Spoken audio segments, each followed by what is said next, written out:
Hello and welcome back to W Rated, the podcast where we willingly watch the world's worst rated movies. In today's episode, we are delving into another film on IMDb's bottom 100 list, and we are welcoming a new, very special guest. I feel like you stumbled on that so much that it must mean he's not special. No, because I want to say very special, and I never usually say very special. You better be. So it's his fault for being very special. Oh, thank you. Nice Not save. just normal special. So, for any new listeners, my name's Daisy, and I can't speak. And as always, I'm joined by hopefully someone who can speak this evening at time of recording, by podcast co-creator, editor, and host Claire. Claire, save me. How are you doing? Hi. I can't remember what the episode I edited most recently was, but I do feel like I'm having another manic ADHD kind of night. So yes, I can talk. Will I talk about the stuff we want to talk about or keep us in any train of thought? Probably not. But I can talk. Okay, so listeners, strap in is the warning. Hey, it's the warning on a road right here trip and now. this evening. So yeah, everyone, buckle up. Let's go. This is it. Very on theme, very on theme. Well, I have the absolute pleasure of introducing today brand new guest to the podcast, but someone who has been knocking on the door for a long time, and I've kept him waiting for so very, very long. But we finally brought him onto the pod, and I'm so excited to welcome film critic and podcaster and very good friend, Matthew Turner. Welcome! Thank you. It's an absolute pleasure to be here. And yeah, I really did want to do this particular episode, so thank you again. And me and Matt have actually travelled together by road. You know, we didn't want to, but we got forced to. We went on a coach trip together. We took a road trip, yeah. Is this in Venice? No, this is on the way home from Venice when when all the flights were cancelled. We didn't even look out the window. We were in the middle of two window seats and on a coach in the back seat of a coach. Do you remember the guy next to me punched me? I completely forgot about that until just now. Excuse me? He was asleep and punched me in his sleep. Interesting. Anyway, no punching in this film, but a road trip film, more or less. There's a bar fight. Oh yeah, there's a bar fight. There's more than I'm one so fight. very tired. And a road fight. There are 2 fights in this movie. Claire, can you take the wheel? Take the wheel. We are doing. Just as a disclaimer, I was so prepared because so much has been going on for me lately that I watched the film like 3 weeks ago, which is probably why I don't remember jack shit. Right. I just watched it literally as we pressed play on our record buttons. Matt's fresh out of the car. I watched it earlier in the week and then I rewatched it today with the director's commentary. Oh, director's commentary. Wow. Very good. So really? Oh, really? It's fine. I didn't really learn anything though. But yeah, we normally let the guests tell us we what do. we're doing. We haven't said anything about what it is yet. So I'm not taking the wheel. Matt's taking the wheel. Yeah. What do I it's all do? in your hands, Just Matt. say like what film it is? What are we talking about today? Oh, clearly well, you have not listened to the episode. Well. Basically, you have wanted to talk about this film for so long. So you tell us, what is it? Well, there's a good reason. There's a very good reason I wanted to talk about it for so long. So the film is Crossroads, starring Britney Spears, directed by what is her name? The director's name's completely gone out of my head. What is the director's name? Davis. Tamara Davis? Tamara Davis, yes. Directed by Tamara Davis. Yes. And the reason I wanted to talk about it so much is because I was reviewing. I reviewed this when it came out, and so like on the Rotten Tomatoes, it has 15%, which is terribly low in my opinion. And one of those 15% is my review because I was one of the very, very, very few people to give it an actually positive review when it came out in 2002. So I saw it in February 19th, 2002, and then I rewatched it in 2014, in March 2014, because I wrote a piece for Digital Spy called "In Defense of Crossroads," and so both of those pieces, both my original review, then the site I wrote for was a site called View London, and that's like long since gone. Actually died in 2014, which is a weird coincidence. But anyway, View London's gone, but the review that I originally wrote is on Letterboxd. And so is the piece that I wrote for Digital Spy. They're on the same page on Letterboxd.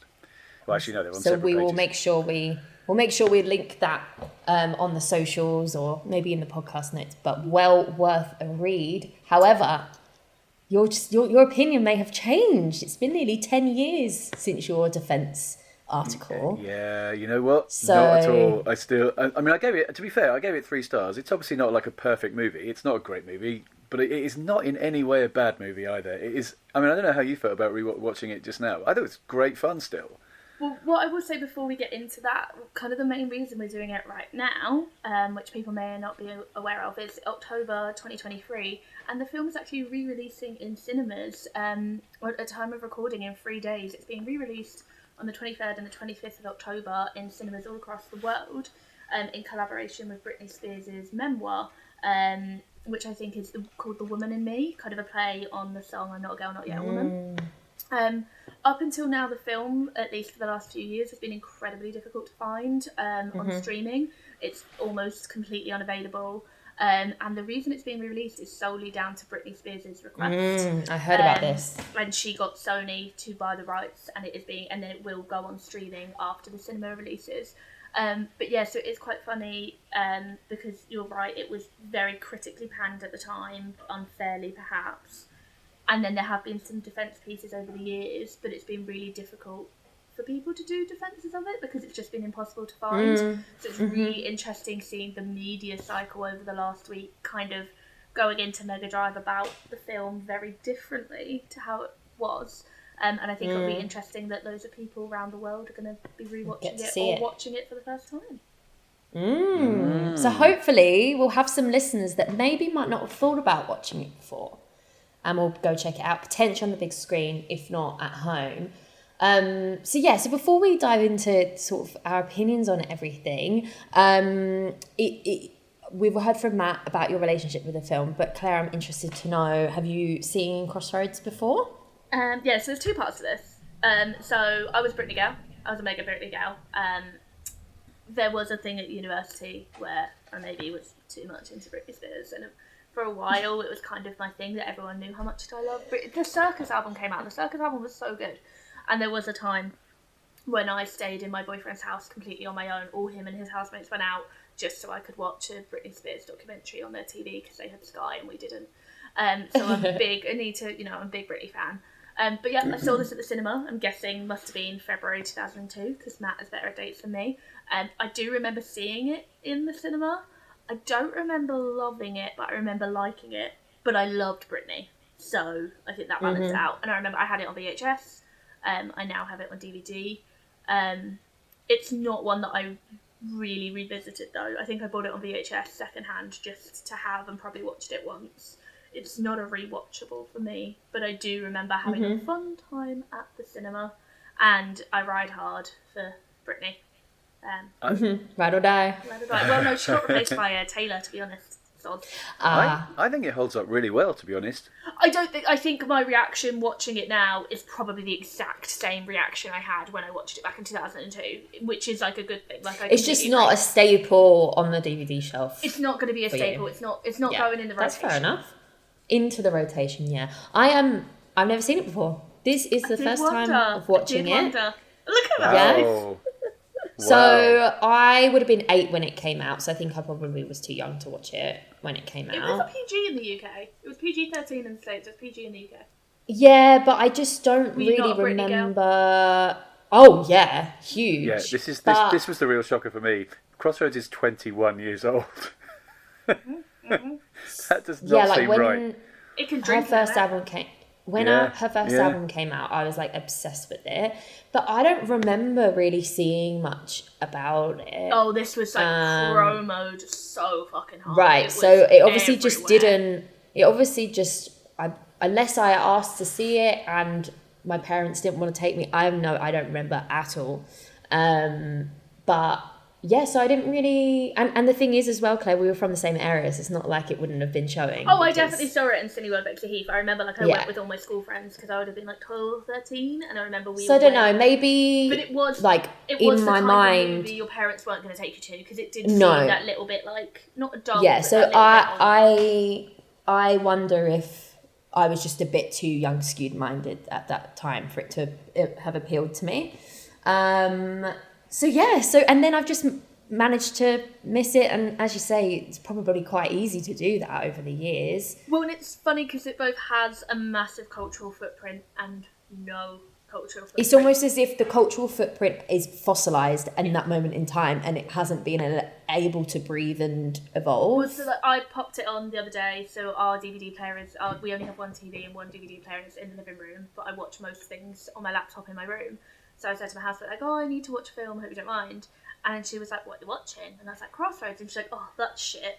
Within 4 minutes of the film starting, she was sat on the sofa eating her She dinner. has a habit of this. Oh, she stayed for like 80% of the film. And I just said to her, I was like, "I thought you thought this film was shit." She's like, "Yeah, but I want to watch it." Like, because she remembered seeing it at the cinema. Like, it is that, like, it's such nostalgia bait for people of my age. And yeah. But like, even though I haven't seen it, I still got that feeling, because it's a snapshot of that era. You know, she dominated culture at that time. I think for me, I think maybe the disconnect was, at that age I wasn't interested in celebrities. I was interested in their music. I was like obsessed with Britney, but literally the album as opposed to her. But it's really interesting watching this and seeing her act, but then just like, because I've never really watched interviews of her or anything really like that. Oh, that's most stuff I've seen is her performing. That seems to kind of dominate a lot of stuff. So I'll let Matt speak first, and then that's the other thing I was going to add, is that I also went to the press conference that she did for this. So I was in a room with Britney Spears at one point. That's cool. And how was that? It was fine. It was. I don't remember that much about the podcast. I probably got it written down somewhere. I don't. I'll see if I can find it, and if I have, I'll put it on Letterboxd or something. But I don't remember all that much about it. I know I didn't get to do a 1-to-1, which obviously was a shame. But yeah, it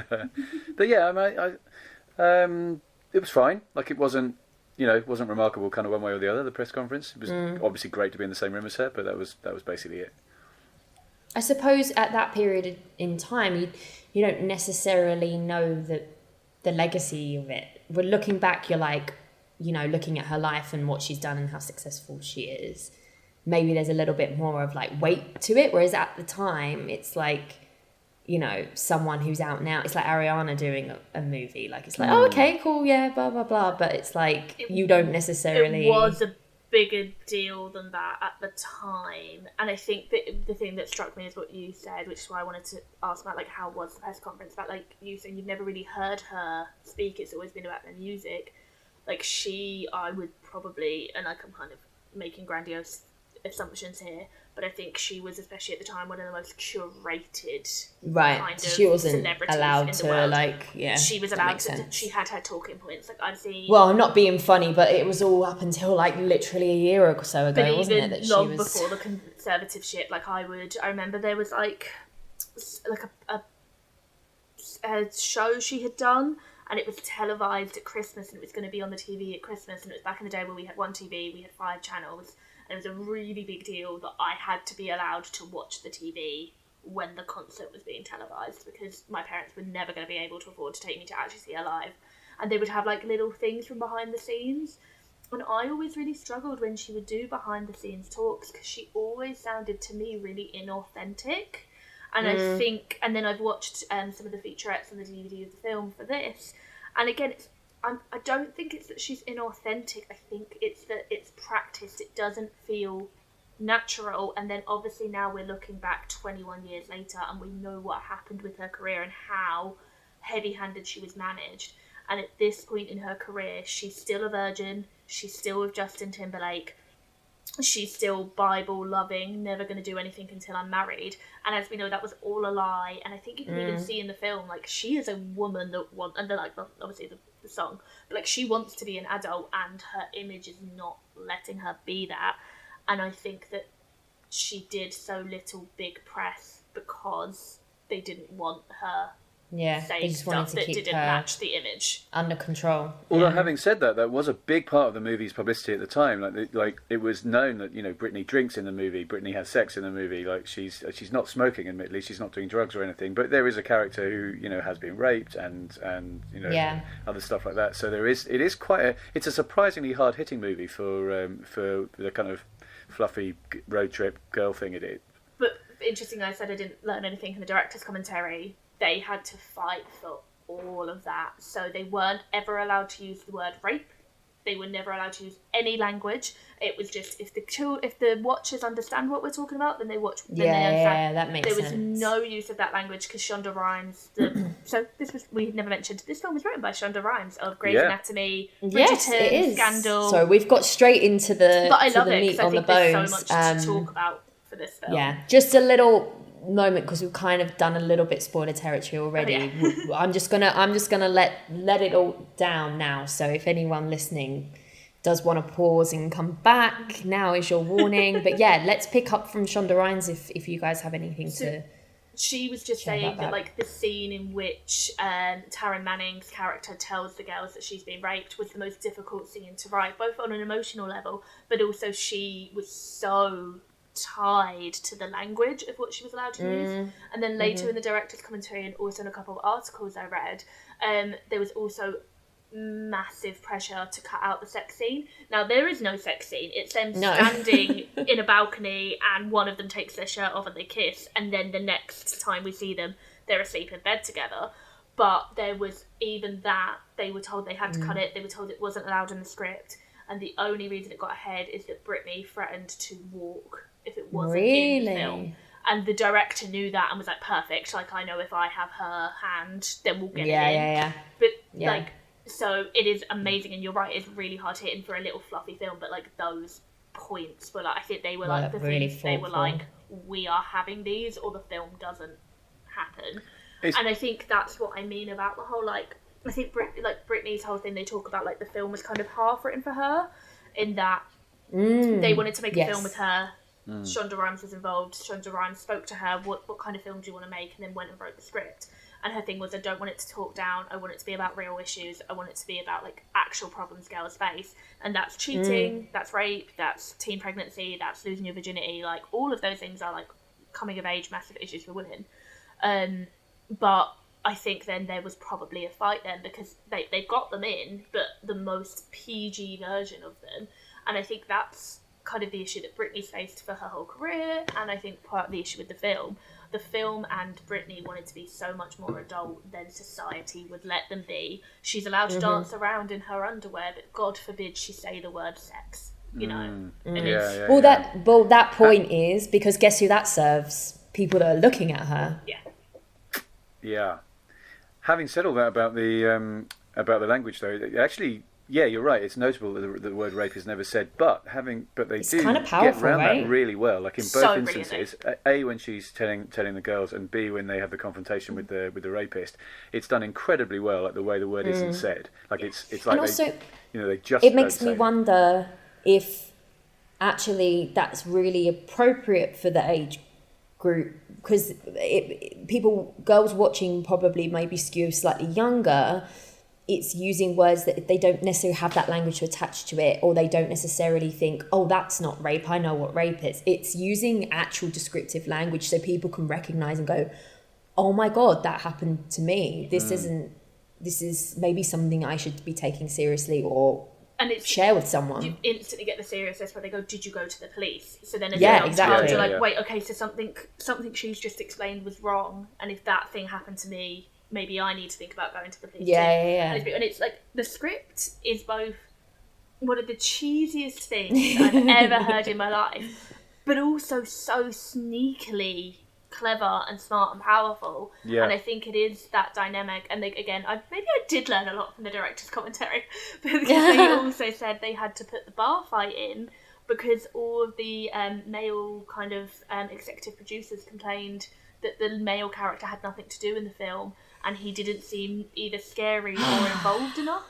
And like, the writer and director both agreed actually it was better to have him do something, and it did make him more involved and made him feel more a part of the group. But that was a note from the studio in that this is too female heavy. He needs something to do. Even then, God it's really forbid. interesting because they don't have him like wade in and throw a punch or whatever. They do that clever thing where he instead elbows him in the face rather than like properly like classic punches him. Oh, I remember He's now. not at all the sort of typical. He doesn't do the typical thing you expect at all. I mean, it's really good casting as well. I think Anson Mount's great in this. I've got to say, like he's really excellent in this. And do you know why he took the film? I feel like Matt will, but I don't think Daisy will. Oh, I do. Oh, you do? Does Matt not? I looked Go it up, on. but then jury's out. Is it actually legit? IMDb can't be my source. I've seen it referenced in 4 articles. Oh, wonderful news. 3 of those was- articles could be taking it from the same thing, though. No, Oh. I want to say as well that they did say it in the director's commentary, but I've read like 20 articles about this film today whilst also watching the director's commentary.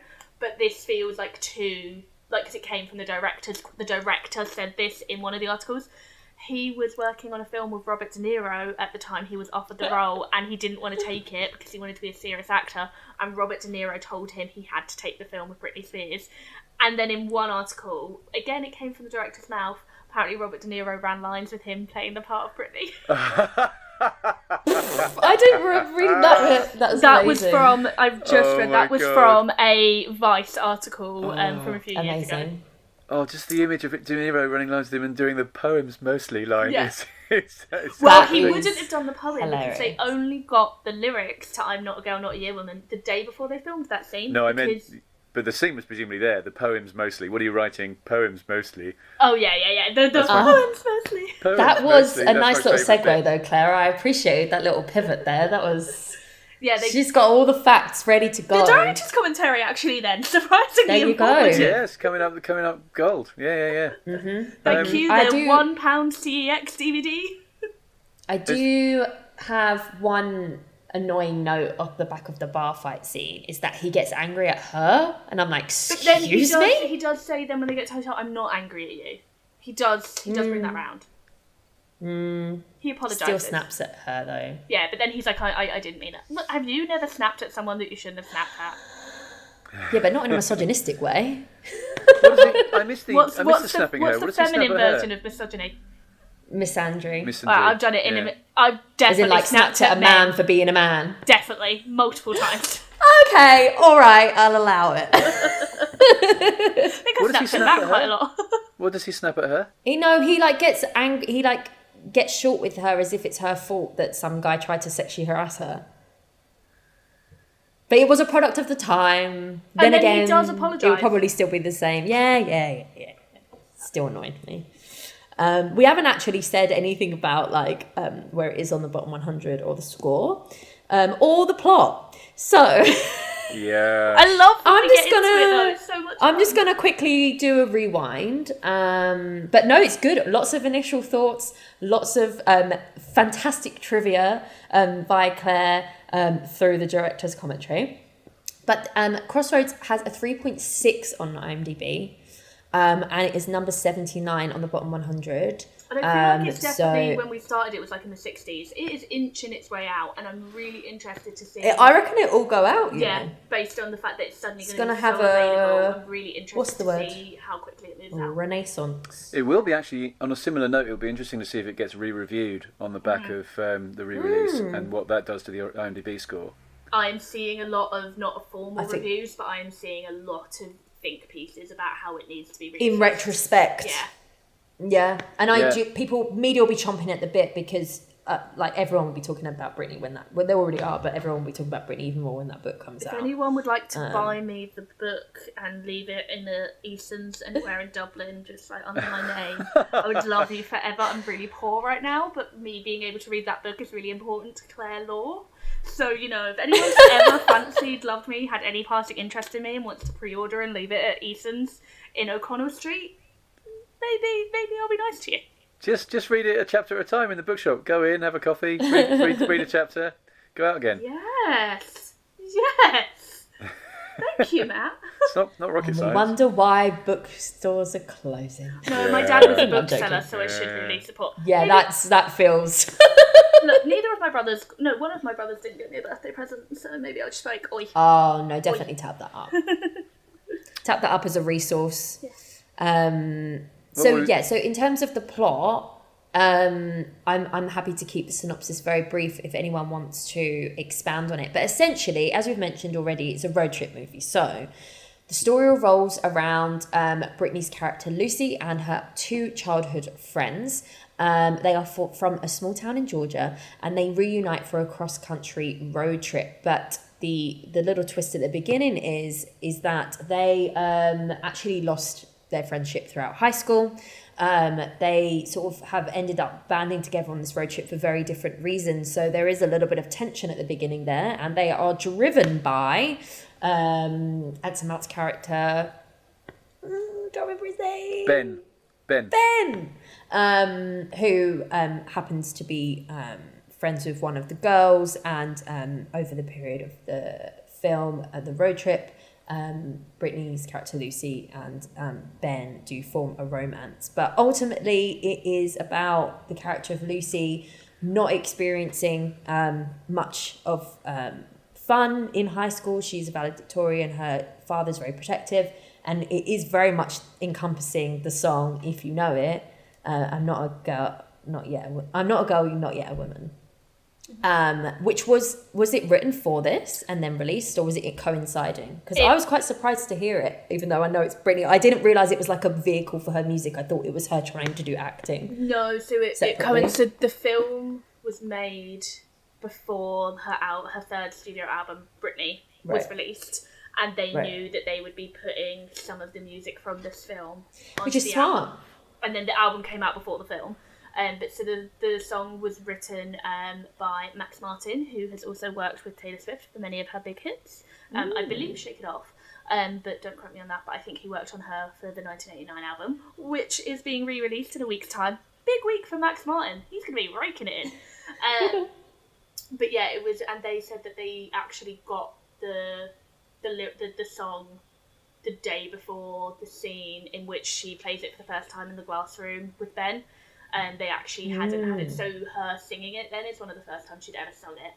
And then that was, so it was, they asked them basically what are the themes of the movie, and they wrote the song to be around the themes of the movie, and then it was I thought that song was earlier in her career. So I did not. I knew it was around this film, but I thought that I didn't know until the director's commentary it was specifically written for the film. And then they were originally going to have another song from her album that was going to be at the end of the film, but they decided to keep it the same because they thought they had Overprotected on there. But so the audition that she does was going to be Overprotected originally. Right. But then they're like, no, we'll have her audition. And then they had her cover of I Love Rock and Roll as well, which I was again, delighted to hear. They said that when they were doing that, they had to be really specific about what karaoke song they did because they knew that a version of that would be going on the album. So they had to Smart. So they let Britney pick a song that she wanted to re-record. No, very, very cohesive marketing strategy there. So I tip my hat. Am I know it's still a recap, and am I allowed to read from No, please. I just wanted to make sure any listeners who haven't seen the film just understand a little more context about what we're talking about. So. No, I was just going to say, like, I know you've already done a recap, but can I read the sort of vaguely recappy bit from my yeah, of course, if you want to. I love when guests recap because they're always better than our ones. They're so much better than ours. We should just make them do it permanently. We should just make the guests do the podcast. That's fine. Okay, it's a few paragraphs. Is that okay? Oh my god, go on. Yeah. No. Yeah.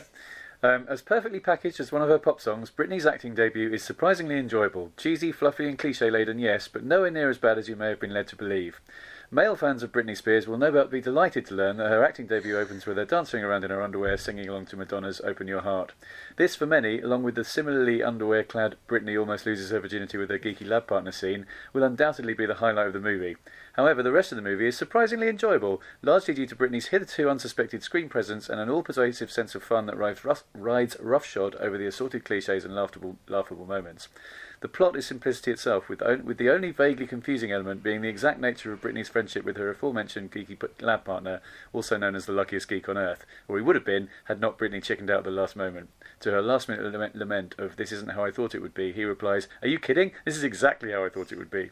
But in a crushing blow to geeks everywhere, Britney stands firm and doesn't go through with it. Shortly after her disappointing prom night experience detailed above, Lucy reunites with her two childhood best friends, bitchy cheerleader Kit, Zoe Saldana, and knocked-up trailer trash waster Mimi, Taryn Manning, more or less reprising her role from Crazy Beautiful. It is quite mean. All three of whom had grown apart over those tricky high school years. Coincidentally, however, all three of them had their own reasons for wanting to embark on a road trip. Mimi to attend an audition in LA, Kit to visit her elusive fiancé, and Lucy to sniff, find her mother who deserted her. And so, quick as a flash, off they go in an open-top convertible driven by Ben, Anson Mount transcending his rent-a-hunt casting, who may or may not be an ex-convict. And that's, yeah, there you go. Summary. That was quite mean. I didn't mean to be that mean in 2002. Do you know? No, but I think it's just a time. May thing, I drop a decade more ago. director's commentary trivia in? Here we go. Here we Please, go. yes. So they talked about casting Taryn Manning, and they said that her audition was too good, and she came in like all like trailer trash. I feel like it's not a term we use anymore, so apologies, but I can't think of a better term. But she came in that vibe, and they thought like that was who she was. And she apparently was like picking at scabs and like being all, and they were like, oh my god, like she's obviously perfect for the role, but like, is she going to be able to be in a film with Britney Spears? And then someone was like, no, like she's acting, like and then like after she did her scene, she was just like, hi, and they were like, oh my god, that makes me so angry. Have you guys seen Crazy Beautiful that I mentioned then? That's the Kirsten Dunst one, right? Yeah. Yeah, I remember being mildly obsessed with that for like a year, and then never really thought good. about it ever again. Yeah, it's really, really good, and she was great in that too. I think she probably got this off the back of that to a degree. Well, and she also I was really surprised she did 8 to Mile see Taryn really Manning actually. Similar time as well. So unfortunately, So she typecast herself because she pretty much only does like white trash stuff now. Well, I only know her from Orange is the New Black, so I was very surprised. Do you to not see remember her from previous episode, Karen? Oh no, yeah, but that was after I'd seen her in Orange is the New Black. No, she did. She absolutely did always play. She was fucking great at playing like that kind of character. So no, it's not a surprise that she got typecast particularly. Yeah. It is a shame though. You're right. I was surprised to see Zoe Saldana as well. I genuinely knew nothing about this film. Absolutely nothing. Zoe Saldana is like the female version of Bradley Cooper in that like she was around for so long until she actually made it. Like you can watch so many random films from like the early 2000s and she'll be there in the most thankless roles, and then suddenly at the end, like near 2010, she suddenly pops. And it's saying like I love watching like rom-coms from 2002 and Bradley Cooper's like the third best friend. I didn't know that. I didn't know. I don't know anything pre-Hangover. He was Alias. like third male in Alias. Yeah, he wasn't. I've been on the Bradley Cooper train since episode 1 of Alias, where he was the geeky, nerdy friend who's in love with her, and she can't see how perfect he is for her. Yeah, he wasn't even the male lead. He was like so far below, and then I've been on the Bradley Cooper train since then. But yeah, he would turn up in these films. Like he was in Failure to Launch as like Matthew McConaughey's like second or third best bud. And then amazing. He did Hangover as an ensemble, and he finally. Oh, he's so cute. Yeah. I guess I wouldn't say I was on the Bradley Cooper train exactly, but I certainly knew who he was because of Alias and watched his career in the same way. He'd pop up into things. I'm like, oh, I like him. Like it was that kind of thing. I'm like, I like him. So I was pleased when it happened. Character actor Bradley Cooper. Yeah. Yeah. Yes, so Saldana, Taryn Manning, Britney Spears. The writer was Shonda Rhimes, I think. Also, the parents. Yeah, I was about to say the other big names. Oh God, the parents. Dan Aykroyd and Kim Cattrall. Yeah. I was very pleasantly surprised to see them both. Yeah, that's what my brain could come out with. Urban myth is that they wanted Madonna for the mum. No one has actually clarified if they actually did, or if it's just that Britney had said she loved Madonna and would love Madonna to be in the film. Is this pre or post kiss? Pre. But that's why the film opens with her dancing to Madonna, because she was so obsessed with Madonna. Right. But the urban myth is that they reached out to Madonna. That has never been clarified. Insistent. But they did purposely... Go on. I was going to say they did purposely reach out to Kim Cattrall because she was also another person. They were like, who do you like? Who would you like to see in this role? She really liked Sex and the City. Yeah. And then Kim Cattrall said that her... Was it daughters? No, it was the other girl. Women. She was literally like on the set of Sex and the City. And right, said, but she and didn't they were want all to play like, mum, oh my God, you so she was have like, to what do do it. I... But if you're going to be anyone's mum... Yeah. Britney Well, Spears it's as such well. an interesting portrayal of a mother as well, because it's not Yes. a mother portrayal. Yeah, that's one of the things I yeah. really like about this movie is they didn't do the sentimental mother reuniting with No. daughter thing, and the way they do it is brutal. It's really hard to watch that sequence. This is why I'm But really. I realistic. feel like people didn't watch the film. They're claiming it's all this fluffy, cheesy stuff. Yeah, maybe in the dialogue, in the way that you're watching it, but the actual stuff that's happening isn't. It's because the actual core friendship, there's no drama. The drama's at the start of the movie that they fell apart, but the minute they spend time together again, they completely all fall for each other again and become the best of friends again and and we're so used to like women against women, we're so used to conflict. So there is plenty of conflict in So we this just film, can't and have it's nice things, never- basically. Yeah, it's never, and so like a lot of what the director, when she's given retrospective interviews both now and like 10 years ago, I think there was a bit of a resurgence when they were trying to do for an anniversary. She said like she thinks the reason it was so poorly rated is that unfortunately a lot of the critics at the time were men, and we've seen in this podcast as well, and just as experienced as both women and Matt yourself as a reviewer, like female-led friendship movies just don't tend to do well because people want to see conflict, and there is no central conflict in this film. All the girls have their own individual conflicts, but there's never the big bust up where they all hate each other. There's like the small little spat at the start of the film, and so I think that's why even myself, I write it off as very sentimental fluff, but then it does have those little hard-hitting moments, and I think it's nice that they're wrapped up in the fluff because it makes it easier for the average 12-year-old girl who I was when I was Also, watching it's this just to like, learn stuff but not be horrified.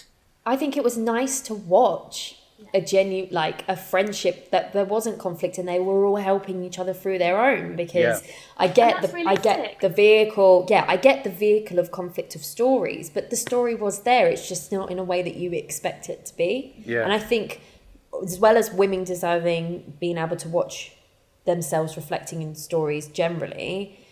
It's like, well, it's not the same, but when people are like, why should all films about the LGBTQ plus community and the black community be about suffering, like or bury your gays and all of that sort of all of these tropes? It's similar in a way where anything happy for people is written off.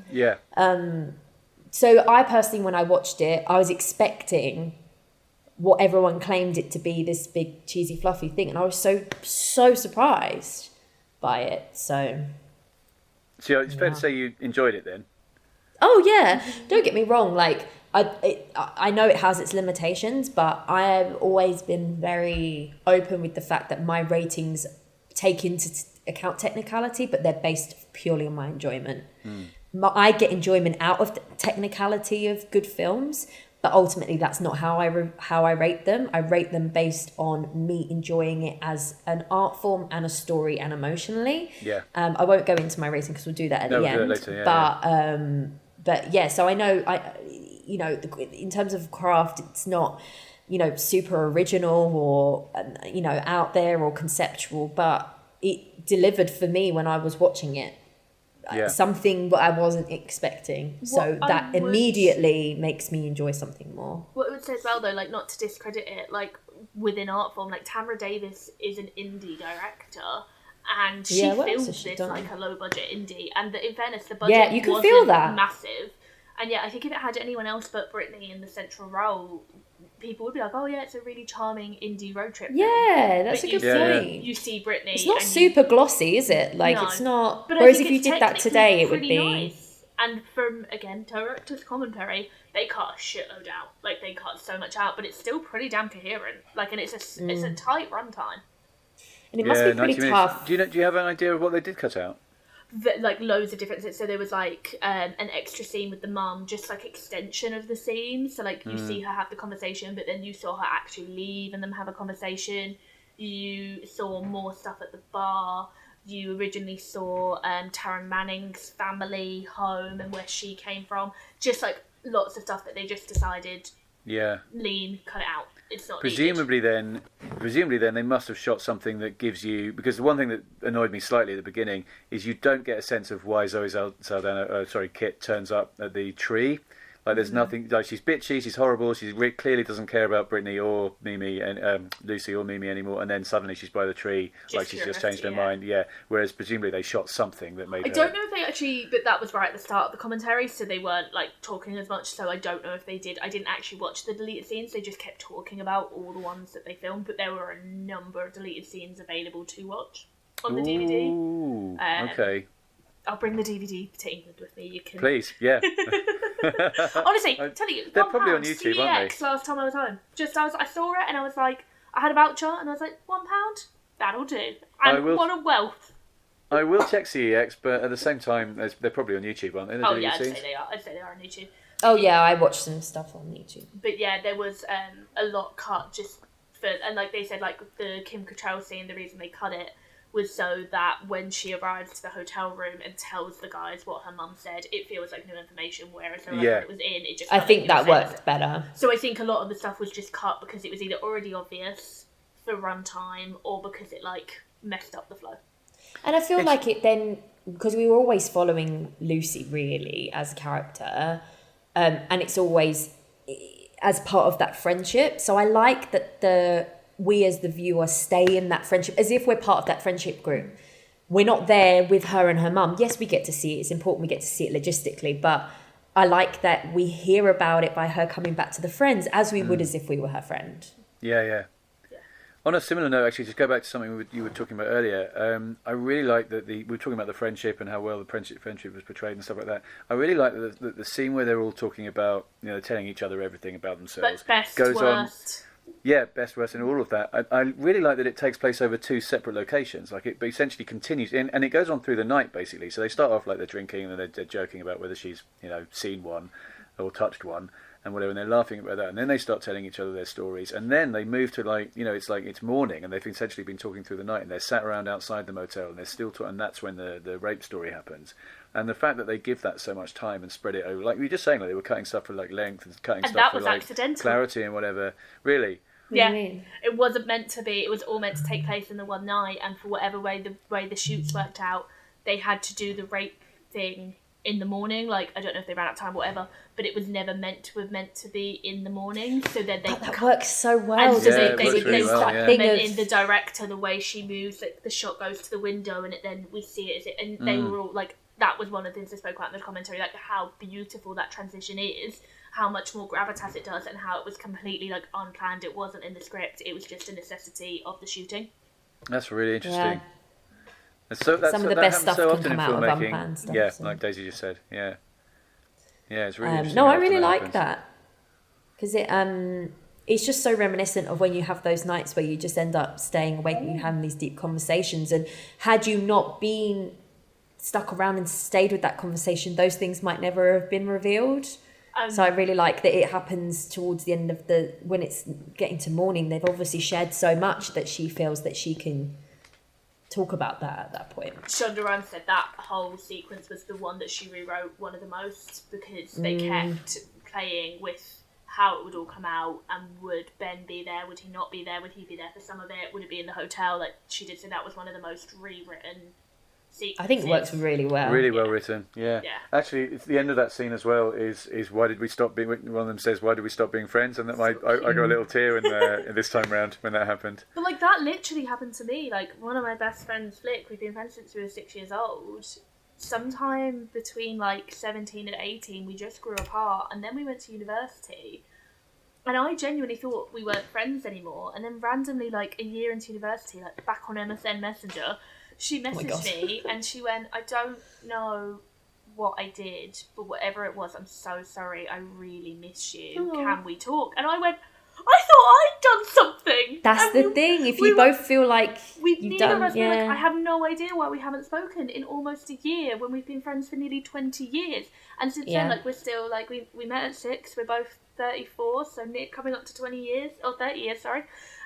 But yeah, like we lost at least a year of our friendship because we both thought the other one was mad at us for something that we And didn't it's just remember such what a we'd done. simple. I can't speak from a male's perspective, but from a female's perspective, that it's just so true. Like it just rings so true. So it's these little things where you can really feel that this has been made by women, like who just, like everyone was saying when Birds of Prey came out, when she gave her the hair tie. You're like these tiny little things that most men would never think of because it's just not their experience, but it's intrinsic to a lot of women's lives and female experience. So I was really surprised by the nature of the story and the themes it tackled, and I actually thought Britney was fine. Yeah, I believed her performance, I think it really didn't like Britney's performance. No. Well, I think it's more that I'm no disrespect to Britney at all, but I had maybe a bit low expectations because of the mood that was set. But I think it helped that I believed it because I could see the stuff reflected in her own life. So I kind of was watching it as if it was her. I think I had the same thing but reversed, but it didn't work for me. And it was, again, God, everyone take a shot every time I say director's commentary. I literally was sat today while I was trying to work while listening to it, and I was like, this is such a waste of time. I'm learning nothing. It's gone in osmosis, Claire. Osmosis. Your brain's gone like a sponge. Yeah. The issue that I had with it, and I think my housemate when we were watching it also said the same thing, we felt like Britney would have been much better as Kit, because again, what I said kind of at the start of this episode, she was blossoming as an actual woman, and she was 19, 20, and it was really hard to believe her as like a really naive 17-year-old for me. And I felt like they were really trying to like dress her in these like big blouses and make her seem really naive, and I just didn't buy it because both of who Britney was at that time, she'd done the Slave For You video, she'd done all that shit, and both also now in 2023, I know who both Britney was then and who Britney is now. So I really struggled with that juxtaposition, and I don't feel like she pulled off the naivety all that well. But in the director's commentary, they were talking about how they loved her awkwardness, that they thought that the awkwardness was the complete charm, and I can see you nodding. Yeah, I think I had that viewpoint. Made me uncomfortable, but I understand. Having read reviews, listened to the director's commentary, seeing you guys being like, yes, I'm like, maybe that just didn't click for me, but that was the point. I think for me... I don't quite know how she does it. She does somehow make it believable. Even something... I mean, it's one of the cheesiest scenes, probably, and clearly one of the key scenes of the movie is the karaoke scene where she's... I know you were going to bring that up, because that didn't work for me. I found that really unbelievable. That didn't work for me, that scene. On the surface, it's really unbelievable, because it's Britney fucking Spears, and and she's content to like sit doing backing vocals, and Taryn Manning's supposed to be the one doing lead and doing and whatever. No, it's the and costume Britney's like, for me. And it's like, yeah. Oh no, I can't do it. You'll have to do it instead, Britney. You'll have to sing the lead. Lucy, you'll have to sing the song. And she's like, what? Me? No. And then sort of nervously takes the mic, and then suddenly goes into like, I love rock and roll. I think she was dialing down her voice as well. Doing, I think she made herself sound worse than she is. She's doing pound shop pole dancing, like PG pole dancing as well. But something about her delivery at the end of that scene, when she sees the reaction from the audience and everything, she's kind of giggling and like surprised by how the audience are reacting. That's really good acting. Oh, it's beautiful. She's really good at. She does sell the fact that she's never done it before. Obviously, we know she's done it before. She's Britney Bloody Spears, like I said. But it's our own disbelief that makes you go, oh, hold on, because if we're disbelieving it because we know that that's true and it's making us feel awkward, that means she's actually doing a good job. See, the issue for me was none of that. The issue for me, as someone who is very shy and was very naive and very like, she would never wear that. She would not go out in that tiny top, bearing her stomach like that with that much ease. By the end of the song, absolutely, she'd be on the pole, she'd be feeling the confidence. But when she's there as the backing dancer and she's in the teeniest top and she's just like, yeah, here's my stomach. Yeah, I'm like, I agree. If you are meant to be as shy as you are and you were wearing these big blouses and this silly bucket hat, there is no way you would be as confident as you are in your body walking out like that, even if you have. That's fair. And I did promise my housemate I would quote this. My housemate said at least 15 times that she has a banging bod, and it was completely unrealistic that no 16-year-old would have that banging a bod.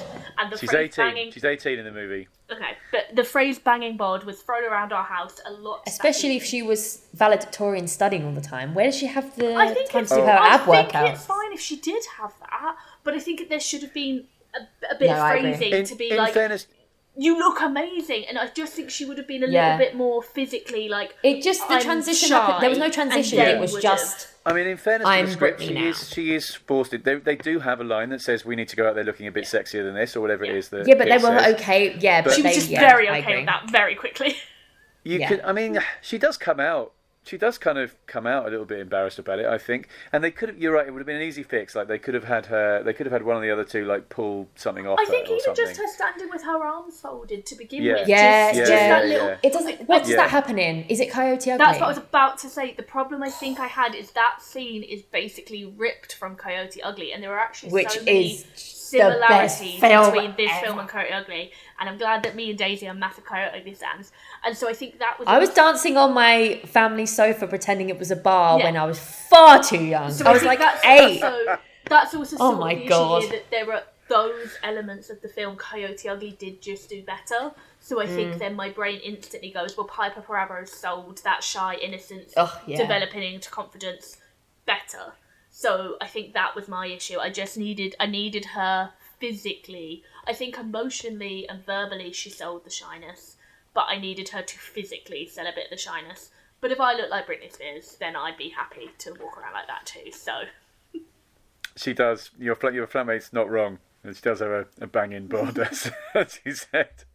There was a point where I was like, stop saying it. I get it. I wrote it down. I was like, I'm writing it in the notes. I'll say it on the podcast. I get it. Her bod is banging.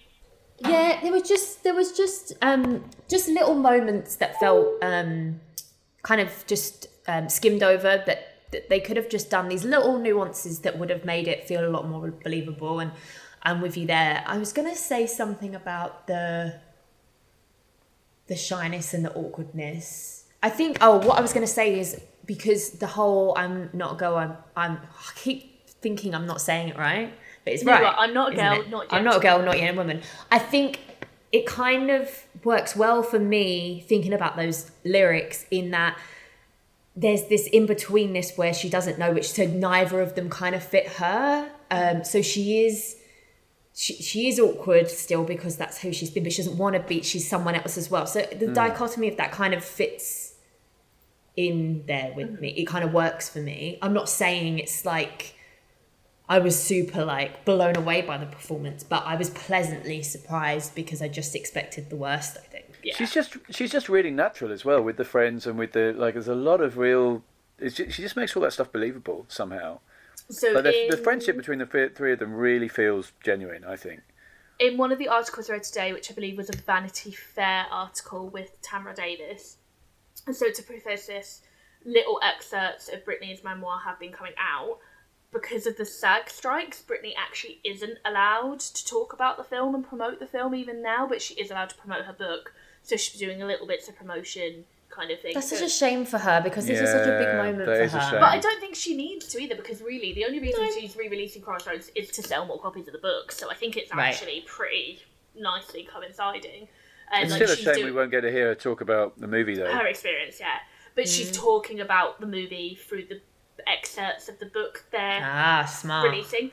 So one of the things that she has said was that she actually found it incredibly difficult to film this film, and that she is really glad that she didn't go on, because it's her only feature film credit. I think the only other acting she did, I might be wrong on this, was that she did a guest stint in How I Met Your Mother.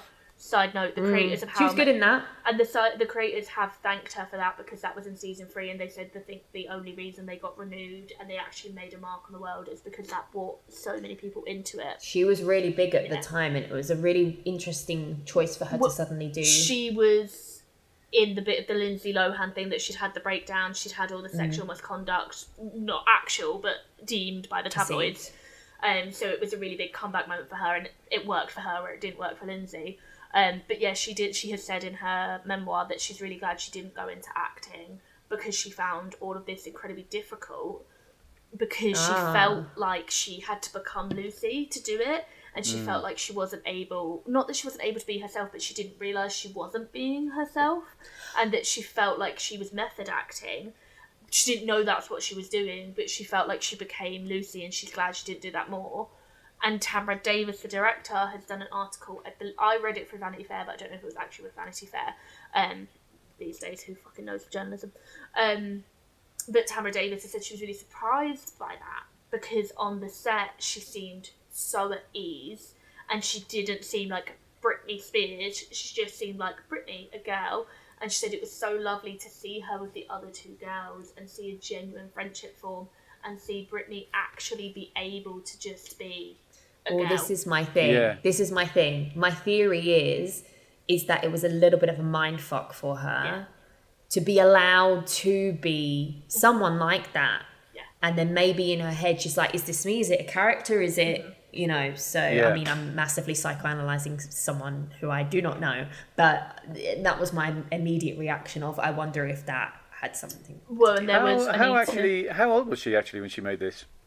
I want to say 20 or 21 at most. I think she was between 19 and 21. I can't remember the exact figure. But yeah, I always do the ages on the Fatal Attractions podcast of however old the actors were when they made various things. So let's have a quick look.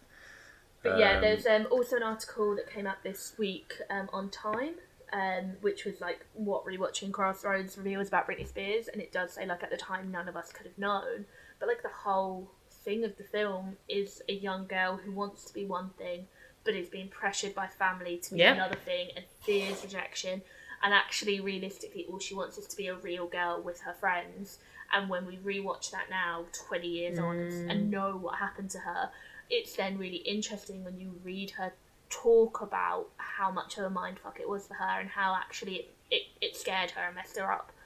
We didn't know any of that stuff was going on, and obviously the conservatorship didn't happen for another like 10 years or a bit less, but nearly it wasn't like she was a free woman. It wasn't like that came out of nowhere. Until she that, was so managed, and that's what again Tamara Davis that said basically on was set. the nail in the coffin, because that meant that was their excuse and their reason to finally lock her in properly. Well, and it's fascinating. This is the end of her peak. So this is her third studio album, which is Britney. Crossroads comes out. She's on tour. She's doing all the things. But the next album is In the Zone. In the Zone is when it gets messy, because between this and Britney, the album Britney, and In the Zone, she breaks up with Justin Timberlake. He accuses her of cheating. And now we know. And now we know she had been pregnant and had an abortion. Yeah, though that was a few years That's earlier. But yes, we know that was all going on. Yeah. He accuses her of cheating, so she loses this squeaky clean, good girl, all American thing. She has the Colin Farrell stuff. I think she has the Vegas wedding between these things, and then she releases In the Zone and has the Every Time video where she's, you know, fake, like has a suicide attempt in the video.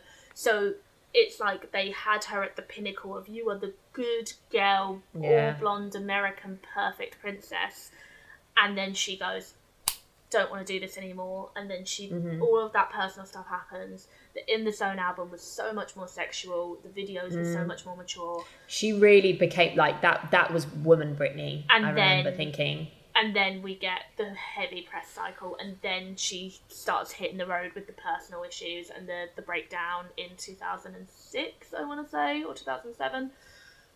She brought out Blackout in 2007, so it must have been. I'm sure it was 2007, but it was in 2000. So I think the head shaving incident was either the end of 2006 or the start of 2007.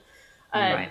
But between like 2002 to 2007 is a case study in everything that could go wrong as a heavily managed celebrity. And there are there are so many much better people than me who have talked about this, and I've listened to some of their podcasts. I can't think of any of them now.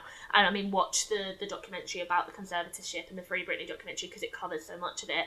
But I think this is the thing. I think she got a taste of not being managed on this set, just a different taste of life on this. And then and then the Justin stuff happens, and then it's, well, who am I? What am I? What do I want to do? Yeah, I think she's probably had a huge identity crisis for most of her life. Yeah, to be honest. She was just to go back to the ages. She was born in 1981, so she's the youngest of the four central cast. Tara Manning and Zoe Saldana were both born in 78. Well, obviously they're playing younger. And Anson Mount is 2 years younger than me, born in 1973, so he's 5 years older than Zoe Saldana and I think Tara in the film Manning at he's the meant time. to be a year or two. He's meant to be a little bit older, isn't he? Not too much. Yeah, that always happens though, doesn't it? Yeah. With acting and everything. So yeah, really interesting to put it in the context of what was going on for her at that point in time. So she would have been 20 when they were filming then. and 21 when it came out. That makes sense. Yeah. Are there any? Did you come across any like on-set romance rumours? No. Apparently, Justin Timberlake now in something that was released back in the day. Justin Timberlake was on set all the time. They were deeply in love. They were helping each other rehearse. He was helping her practice lines. She was helping him practice the tour. Obviously, we now know how much of their relationship was completely fabricated or controlled or acted. How much of that was put out into the press as a tick, and like they have the NSYNC moment in the film where she's singing along to Bye Bye Bye. Yeah, I noticed that. So, but there was nothing, no on-set scandal. And even in one of the recent, like this year, interviews with the director, she said that the actual only tension on the set was barely tension, was between her and Shonda Rhimes, just because Shonda Rhimes, wanting to become a director, had a real visual sense of how she wanted her script to look, so they were often having to have conversations about, well, I want it to look like this, and you want it to look like this. Yeah. And then in the director's commentary, they said the only bad day was when they were filming the supermarket scene, where they're talking about Mimi giving up the baby. They just said it was like a long shoot, and everyone was really grumpy and tired, and that kind of worked for the film. I was just going to say that's what worked for that scene, anyway. and being grumpy. Yeah. But they said that was the only kind of on-set drama, was everyone that night was really bitchy to each other because they were all just pissed off.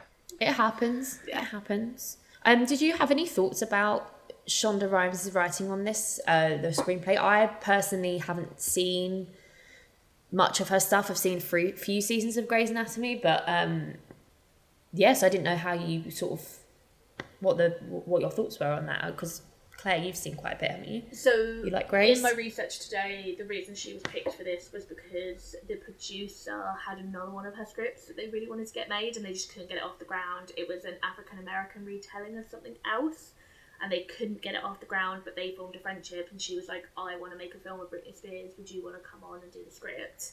Nice. And so she did this, and then a few years later just burst out into the scene with Grey's Anatomy. The problem is she's written a number of the episodes of Grey's Anatomy. I always love when I see that she's written it when I'm watching the episode, but Grey's Anatomy, there's 19 seasons of 20-something episodes. She's the showrunner, isn't she? She was the showrunner. She hasn't been the showrunner in well over a decade. Right. I think she left showrunning around season 6 or season 7, if not earlier. Oh, okay. And it's had a number of showrunners since then, but she does come back often to do season finales and things like that. There are so many little hallmarks of her style in this that I can completely see how the talk about female friendship, the thing about like tough topics like rape and things like that, they're so Shonda. Like, I think the second episode of Grey's Anatomy is about a rape victim that comes into the hospital, and they only realise she's been raped because when they open her mouth, she's bitten off the guy's penis in an attempt to like help herself. And so there's so many little, you can see how she took this and then went on to become her own. Interesting. But interestingly, despite how much I adore Grey's Anatomy, I gave up after one episode of How to Get Away with Murder. I never got into Scandal. Couldn't do Bridgerton. Grey's Anatomy just ticked my box. Was just lightning in a bottle. Yeah. I watched some of Grey's Anatomy, one episode of How to Get Away with Murder, or actually Scandal rather than How to Get Away with Murder, and didn't watch any of her other stuff really. But I watched a fair bit of Grey's Anatomy.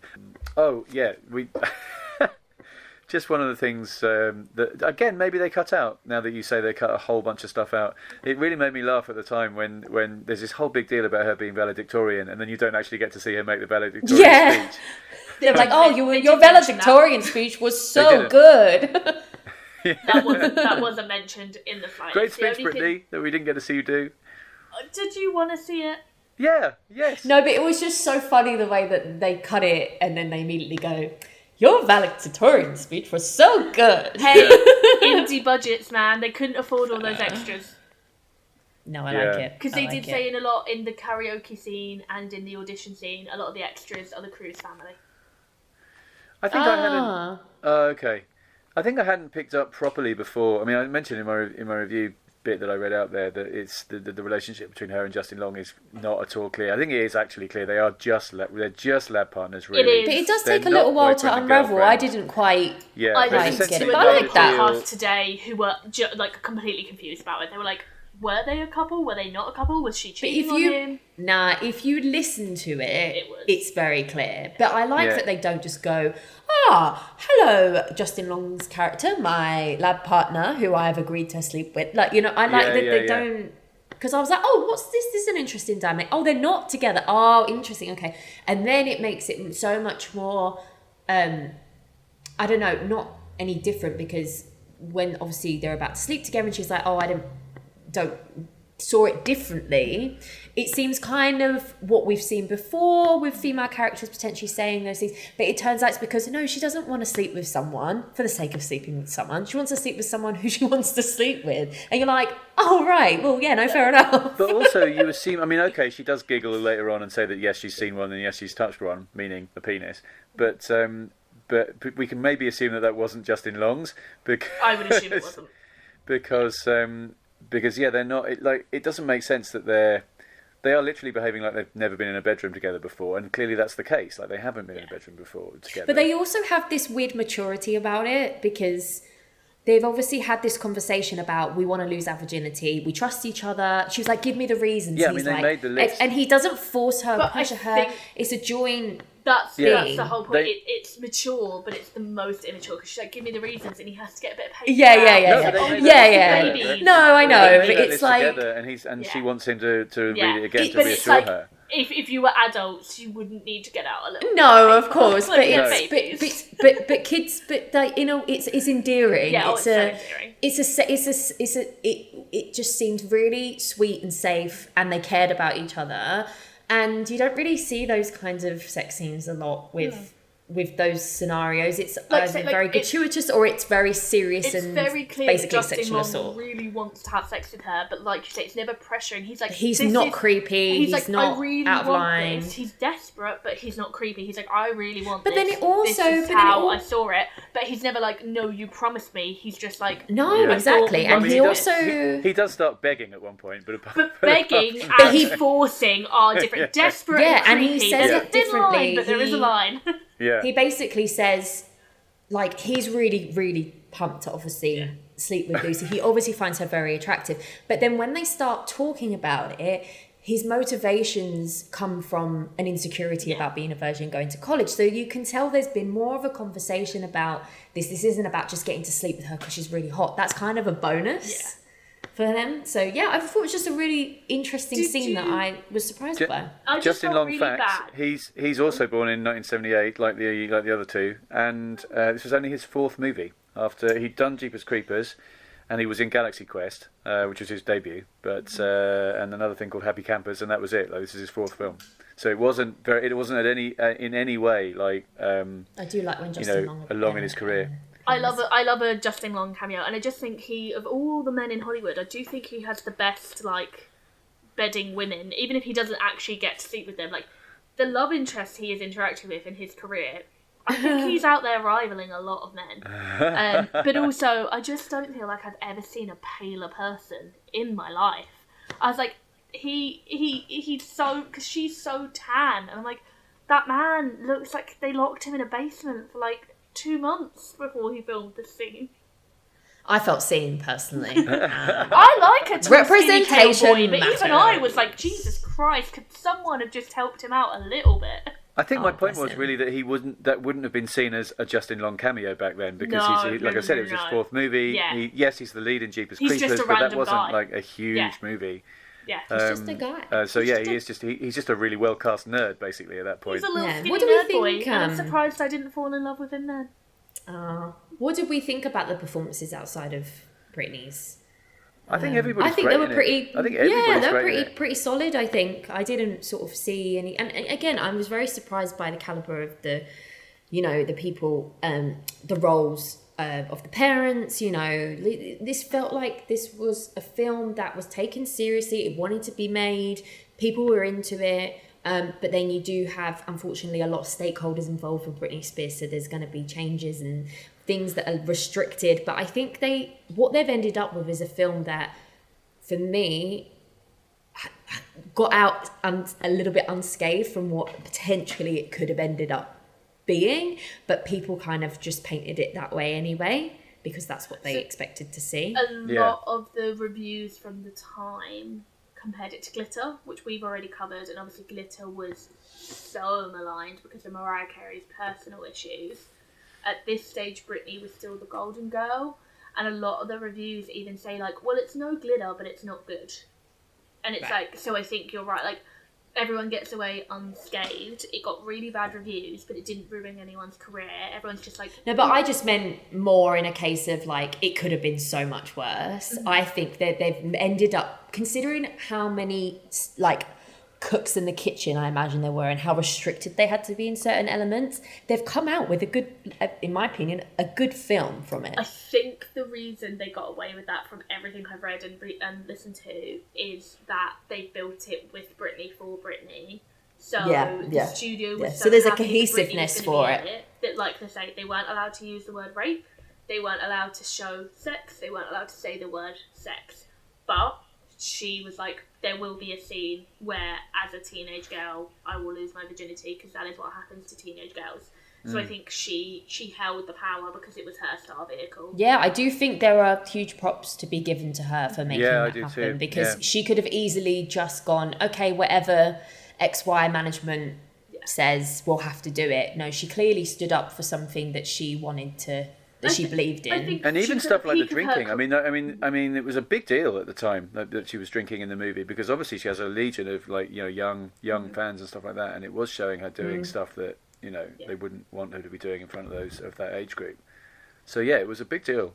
I think the thing for her, from what it seems like, is that she was at the peak of her career musically. She couldn't have been any bigger. She was the biggest star in the industry, give or take.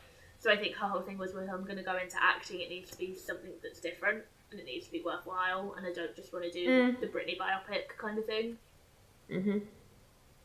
No, I respect that. It is a shame that she felt that way about acting, because I would have been interested to see what she potentially might have done next after. Well, have you seen all the stuff about the Notebook? So she was meant to be Rachel McAdams. I did see that. Wow. I did, and she pulled out.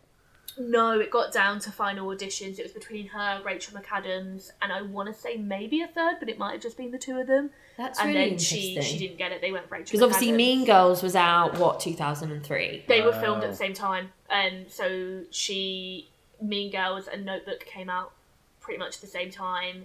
Rachel McAdams was a no one when she booked Notebook. Right, that's what I wanted to check. Yeah, no, Mean Girls wasn't a thing in the ether. Yeah. But no, she just got it because she had better chemistry with Ryan Gosling. But again, another expert from the memoir that's coming out, she has said that she was actually genuinely really relieved. She said at the time she was sad. She would have loved to have done it. Her and Ryan Gosling had done the Mickey Mouse Club together, so it would have been really interesting. Oh, of course they have. Yeah. But she said actually she's really relieved because she thinks her career would have gone a completely different path, and she's glad that instead she got to do the music and do the things she wanted to do. Yeah, I don't personally know if I see her in that role. No, but I don't want to see her. I mean, Ryan Gosling and Rachel McAdams, there's life pre-Notebook and there's life post-Notebook, and they are one of the most quintessential perfect on-screen chemistry couples to have ever existed.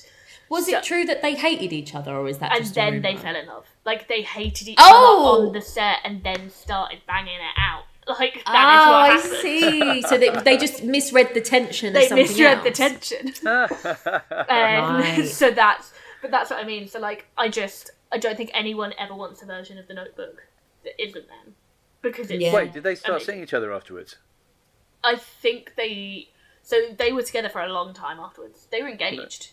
Ryan Gosling and Rachel McAdams, really? Yeah. I didn't know that. Oh yeah, I don't know the timeline if that they were together on set, but they were definitely together afterwards. Because then there's the infamous MTV kiss where they win Best Kiss and he comes up from one side and she goes up from the other side and she jumps him because they were together at the time. Right. I'll have to watch that on YouTube. Never seen that. Oh my god, it's like the best kiss ever. Yeah, no, it is good. I even remember. Like, if you think Ryan Gosling and Emma Stone in Crazy Stupid Love do a good kiss, wait until you see Ryan Gosling and Rachel McAdams at the MTV Movie Awards. Yeah, okay. I will literally watch that after this. Why will Ryan Gosling not kiss me? Because you're in Dublin. The question it's on many people's lips. I don't think the Dublin is the problem, but thank you. I'm sure it's on his to-do list, Claire. anything else to say about what you experienced watching Crossroads?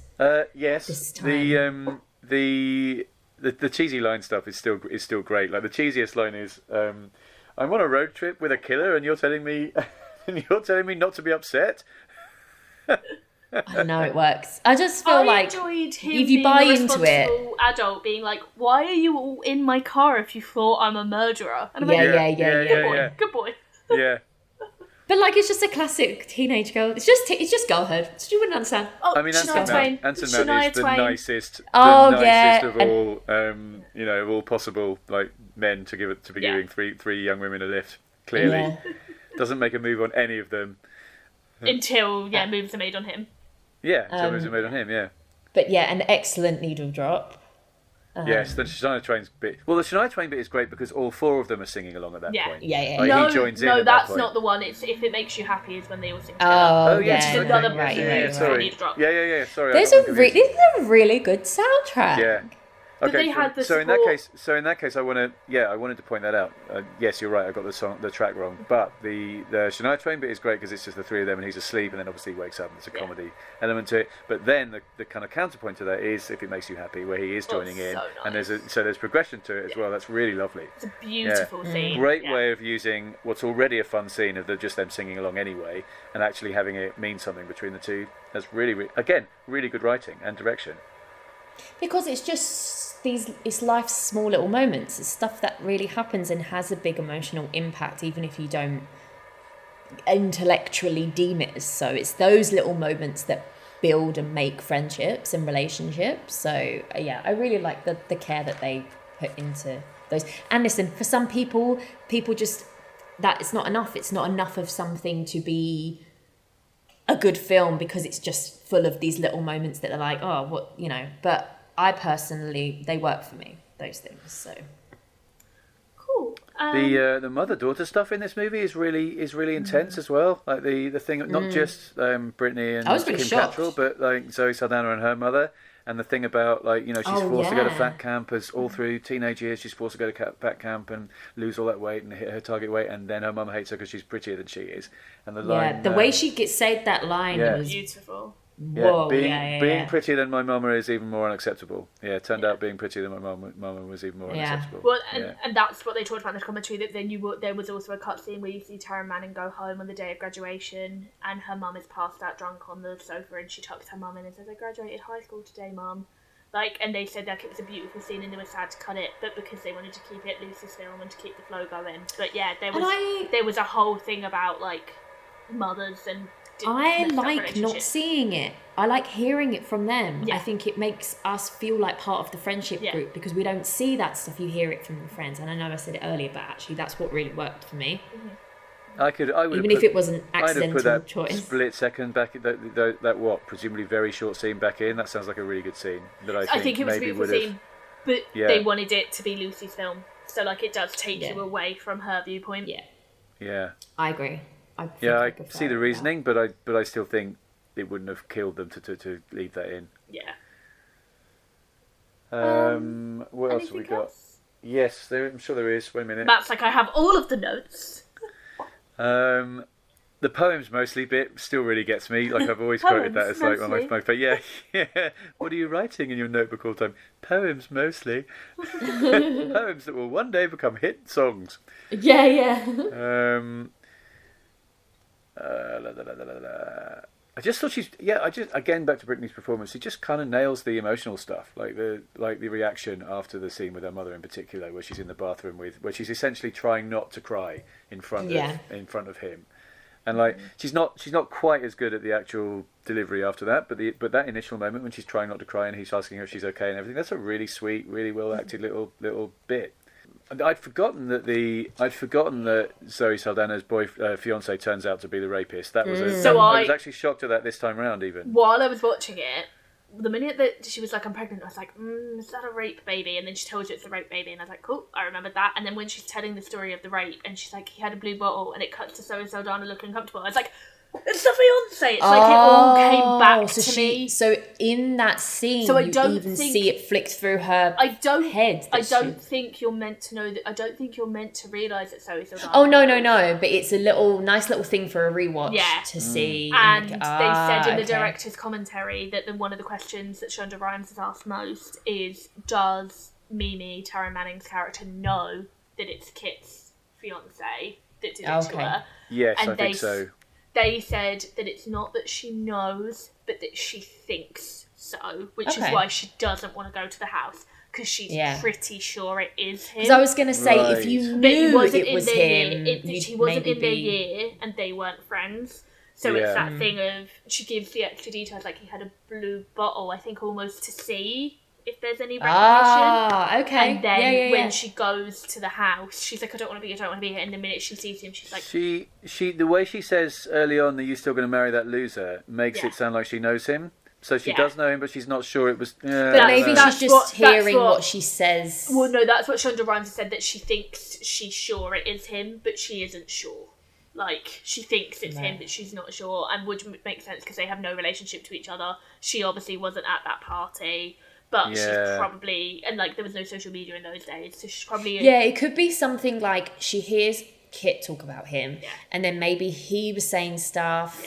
and she's kind of put two and two together, and it's all but confirmed. Yeah, I think basically. that's the way Shonda Rhimes kind of implied it. Like, it's all but confirmed, and so that's because I wasn't sure how I felt about that. I didn't know if it felt a bit shoehorned, but now I'm hearing more about how there was a lot more subtleties, nuances to it. It made sense for me, because I even felt like when the way she talks about how he interacts with her, you do see Zoe Saldana's character become uncomfortable, and I'm reading a lot into this. But it makes me feel like I can't imagine that their romantic and sexual relationship is particularly great if he cheats on her, is a rapist, and she's a high schooler that he's proposed to. I have to imagine that there are physical and emotional abuses in that relationship. Oh, yeah, I think it was clear that there was something not right. When she becomes shifty and uncomfortable, maybe it's because some of what she's hearing is reflecting back onto her own experiences with men and with him. But I'm reading a lot into that. I don't know. It does imply that she knows. Saying, "Are you still going to marry that loser?" does imply that she not only knows who he is, but she just. Oh, Tara! No, sorry, but I mean, Zoe Saldana's character definitely doesn't know. Oh no! I know that. I know. But does Tara Manning's character know all along? It does sound like she does. The implication of she thinks so. She thinks it is him, but she doesn't want to say it because she can't be sure. But then when she sees him... And also there's an element of not wanting to believe it as well. Not wanting to believe it. Never thinking she'd have to interact with him or it again. Yeah. And also she says, like, she was unwell drunk and was taken advantage of. And so unfortunately, like, as a woman sometimes who is sexually abused, every single thing you did was questioned. So she's not going to... And she's questioning herself. Yeah. That's another thing. That's another thing the movie does as well, that they could have shied away from. They could have have her have the baby. They could have had her give the baby away and stuff like that, and then instead they go with the miscarriage. Shonda Rhimes said there was never any version of the film where she had the baby. Yeah, good. Right. Yeah. Well, I say good. Obviously, it's horrible, but I was going to say what I don't know. But about that. it was just there was never any version where it was always a loss. And it was always like a tragic loss, but it was a point in the film that there was... No, but I like that because there's so many layers to it. And I'm not being funny, but for a film that's got the kind of remarks from reviewers that this has, that's such a layered thing for teenage girls to see and watch. A girl was raped. She became pregnant. I think she said she didn't want it, but then she's clearly had something go on where there's a decision to not have an abortion, or there's no access to abortions or something. And then she's ended up coming to a conclusion where she's decided to have a baby and she's giving it to... That is one of the most impactful and serious and scary things a young person can go through. Rape, to never use the word abortion, to never talk about her socioeconomic... Like from a technical standpoint, but like just from a story standpoint, like that, and it's done with such grace. Like it's really impressive, really impressive. Yeah, I agree. Yeah. And again, they spend decent amount of time in the hospital and all of that stuff as well. They give that the space it needs as well. Yeah, it's not just like a right off screen. Yeah, exactly. They don't just go, hospital, and then they're fine. There's no, no, you don't have to worry now. It's a genuine sadness. Yes. And you that's see what I mean. There's a conflicting layeredness to it. I feel guilty. I feel like the reason you lost your baby. Like you get to see that play out. Mm. Mm-hmm. Mm-hmm. No, I think that's the thing. Runtime. Yeah. Can be done. Look at it, you scored, Daisy. I was really, really impressed by that side of things. So yeah. Anything else about the film before we dive into a little bit more about the reception? Just that I think it's well overdue a reassessment. Like I really think it does. It doesn't have the reputation. It deserves a better reputation. I'm sure. I bet if it was on Netflix and stuff, it would do really well, and people would really want it. Well, so talking of the reception, it was made for roughly $11 million, but it made a worldwide gross of $61 million. So the reception, bums to seats, fucking great. Now, obviously, there's a big thing about just Britney fans out in the world, but it made its money and then some, and that doesn't even take into account DVD and VHS sales at the time and merchandise sales.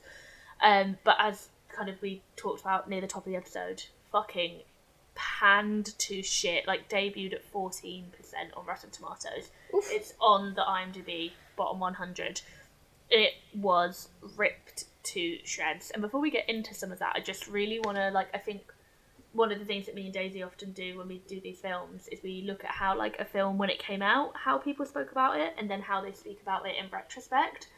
And a lot of the time people kind of throw things under the bus, I never really wanted to make it, or it was actually a bit of a shit time on set, or I'm a bit embarrassed of it now. Yeah. Every single person involved in this film, when they have spoke in the 20 years since it was released, when they have spoken about it, have only ever said positive and praise about the experience of making it, about the final product. It has only ever been positive. Zoe Saldana praised Britney's work ethic and her acting. Shonda Rhimes said she's still proud that it's one of the things that young people come up to her and talk to her about.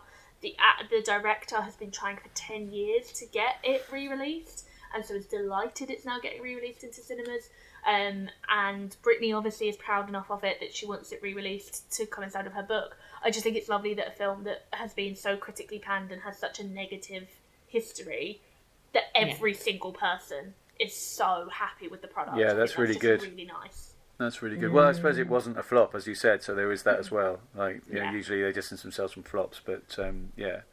And that's Tamara Davis, when it was released, and still to this day, has a real issue with the criticism, which I'm like, how dare we, on a female-led podcast, on a female-led film that had a female director, female producer, and female writer, have a male on here to talk about. But I think it's brilliant that, as you said at the top, you're a male film critic who reviewed it in the time it was released and actually were positive, because Tamara Davis is furious about how many male critics wrote it off because it was too nice and too fluffy.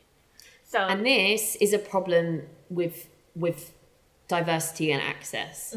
This is why you need diverse people in the arts and reviewing the arts, because not every film is for everyone. And we've had this, like you've said, Claire, in the episode, Bratz. I think I kind of enjoyed it. I don't think you liked it, but it wasn't the point when it came to the critic stuff. I didn't care for it, but it was not one of the worst films I've ever seen by fucking miles. Yeah. It's it's like, for example, the Taylor Swift era's tour film coming out now. Why should people... I'm not a huge Taylor Swift fan. Claire knows this. She's tried very hard to get me into her. But I wouldn't want to read a review from someone that doesn't like her. To be completely honest, I'm really confused as to why anyone's reviewing that film. It's a filmed version of the concert. If I want to read a concert review, I'll read a review from a music reviewer. I'm really genuinely confused. I fair play to anyone that wants to review and that's what's ended up happening is I think they've tapped into critics who like her so that it can be. Yeah. But I suppose, it's a tricky one because of different mediums and everything. But my point is more so that why would you want, and it's that people say this a lot about things like games and things like that as well. If you're going into, and I know that our friend of the podcast, Lucy, is a huge horror fan, and she, you know, speaks from the heart about how it's really difficult to read reviews from people reviewing horror films that aren't horror fans. I don't think that we shouldn't get people's opinions, but for the purpose of a critique, you need someone who's going to be going in there wanting to see what's on screen. Yeah. And I think, yes, it was 20 years ago, but we still have the problem of diversity in all areas of life. So this is why it's important, because those people still went and saw that film. But imagine if, I don't know, like a subsection of people that were on the fence maybe heard from a young woman critic talking about it, and it piqued their interest, and maybe they went, oh, I'm not the biggest Britney fan, but that sounds quite interesting. And it just opened it up to another section of the audience, you know? So that's why it's important. It's maybe a shame that all three of us liked it so much. It would have been interesting to have somebody that would have argued against it, perhaps. Well, let me read some of those reviews now, and then I don't want this kind of negativity. And then Matt, you as someone who gave it and you didn't give it a glowing review, but you gave it, I think, a fair and assessed. I think a very fair 3-star review. I agree. Yeah. It works despite the cheesiness. I mean, for example, it's not like I was like in the bag automatically for that sort of thing, because I hated Coyote Ugly. I gave that 1 star when it came out. Matthew, Matthew. I'm going to be sick. I mean, I haven't rewatched it, but I probably wouldn't give Coyote Ugly 1 star now. I'll have to reread the review to see exactly why I hated it, but that something about Crossroads really worked for me, and whatever it was about Coyote Ugly didn't work for me at all. Which is funny, because I think I'm the complete opposite. The things that worked in Coyote Ugly made things in Crossroads not work for me. Is Coyote Ugly streaming on anything? Babes, I have it on download. I've got it. I've got it on DVD, but I just don't. I don't think it's in my. I don't think it got into the rotation that moved with me. See, it was the first ever 12 I illegally snuck into, so it's like it lives in my heart. It's I love those. Right, you have to have those on physical media. I have my first 15. I'm gonna flip through a couple of like quotes from reviews from the time that were relatively negative, and then we'll let Matt kind of give a bit of his actual good review, which is nice. Only if he wants to, because he read some of it earlier. Yeah, sure, yeah. But so we have Peter Travers from the Rolling Stone. Peter Travers from Rolling Stone says, if you're not the target demographic, this movie is one long chick flick slog. Cool, it's a chick flick. Use your words. Use better words. Can you review it as a chick flick then? Yeah, because guess what? You have readers that like that shit. Oh my god. Then there was a fresh, a tomato review, not necessarily fresh, but a positive review, 2.5 out of 4. Tends to pile too many serious issues on its plate at times, yet remains fairly light, always entertaining and smartly written. And that's from Dustin Putman at the Film File. So I like that. He's like, I think that's where we all kind of stand. Like, it's a little bit much. I think we can respect when people actually critique it rather than just go, it's this. Marjorie Baumgarten from Austin Chronicle says, utterly formulaic and forgettable teen trifle. I see where it's coming from. Yeah. No, I don't agree with that at all. I think she's focused on certain areas. Yeah. She's what's the word where it's like you're it's not definitely hitting where not it hurts, but formulaic maybe, but I don't think it's forgettable. I think it transcends. There's more this to is it what happens. than They watch too many films, these reviewers, hey man. And then you've got too many films to remember. But like, this one is ridiculous. Mike McGranagan from Aisle Seat. Why Britney's management team would allow her to make such a depressing movie is beyond me. The story is about miserable people who lead miserable lives. Wow. And I will hazard a guess that guy is super fucking happy, no? And then Michael DeQuina from themoviereport.com. Britney Spears and company are well aware that they're making nothing more than the cinematic equivalent of Spears' glossy bubblegum pop. But that's exactly the problem. Sorry, hon, I like bubblegum and pop music. What the fuck's the problem? Like, and also, it's like surely being self-aware about what you're making is a bonus. My first line was as perfectly packaged as one of her pop songs. Yeah, absolutely. Yeah. What the hell's wrong with that? Guess what? It sells. Candy floss. That's why I always talk about candy floss films. It's nice for women to have. And Tamara Davis pointed out in one of her interviews, she was like, if you think there's a problem with this because it's too nice and it's too loving and it's too girly, sorry, can we talk about the Fast and Furious films? Like, how are all of these banal men's action films that were all like 3-star fine whatever films allowed to just be 3-star fine whatever films and walk away into the ether? We've said it before, Yeah. haven't we, with female-led films? Why can't they just be? Why can't we have average stuff as well? Why does everything have to be like the pinnacle of? You know. Oh, that's fair. Agreed. And then I'll do these two more. So Sean P. Means from the Salt Lake Tribune, who I feel like I've called out before. Any of Spears' 14-year-old fans could have written a better story than this rehash of every follow your dreams cliche in the book. Maybe 14-year-old girls want aspirational films about following their dreams. And also, like, this is a lot of hard-hitting stuff. Yeah. So, like, I'm pretty sure 14-year-olds wouldn't be able to write it.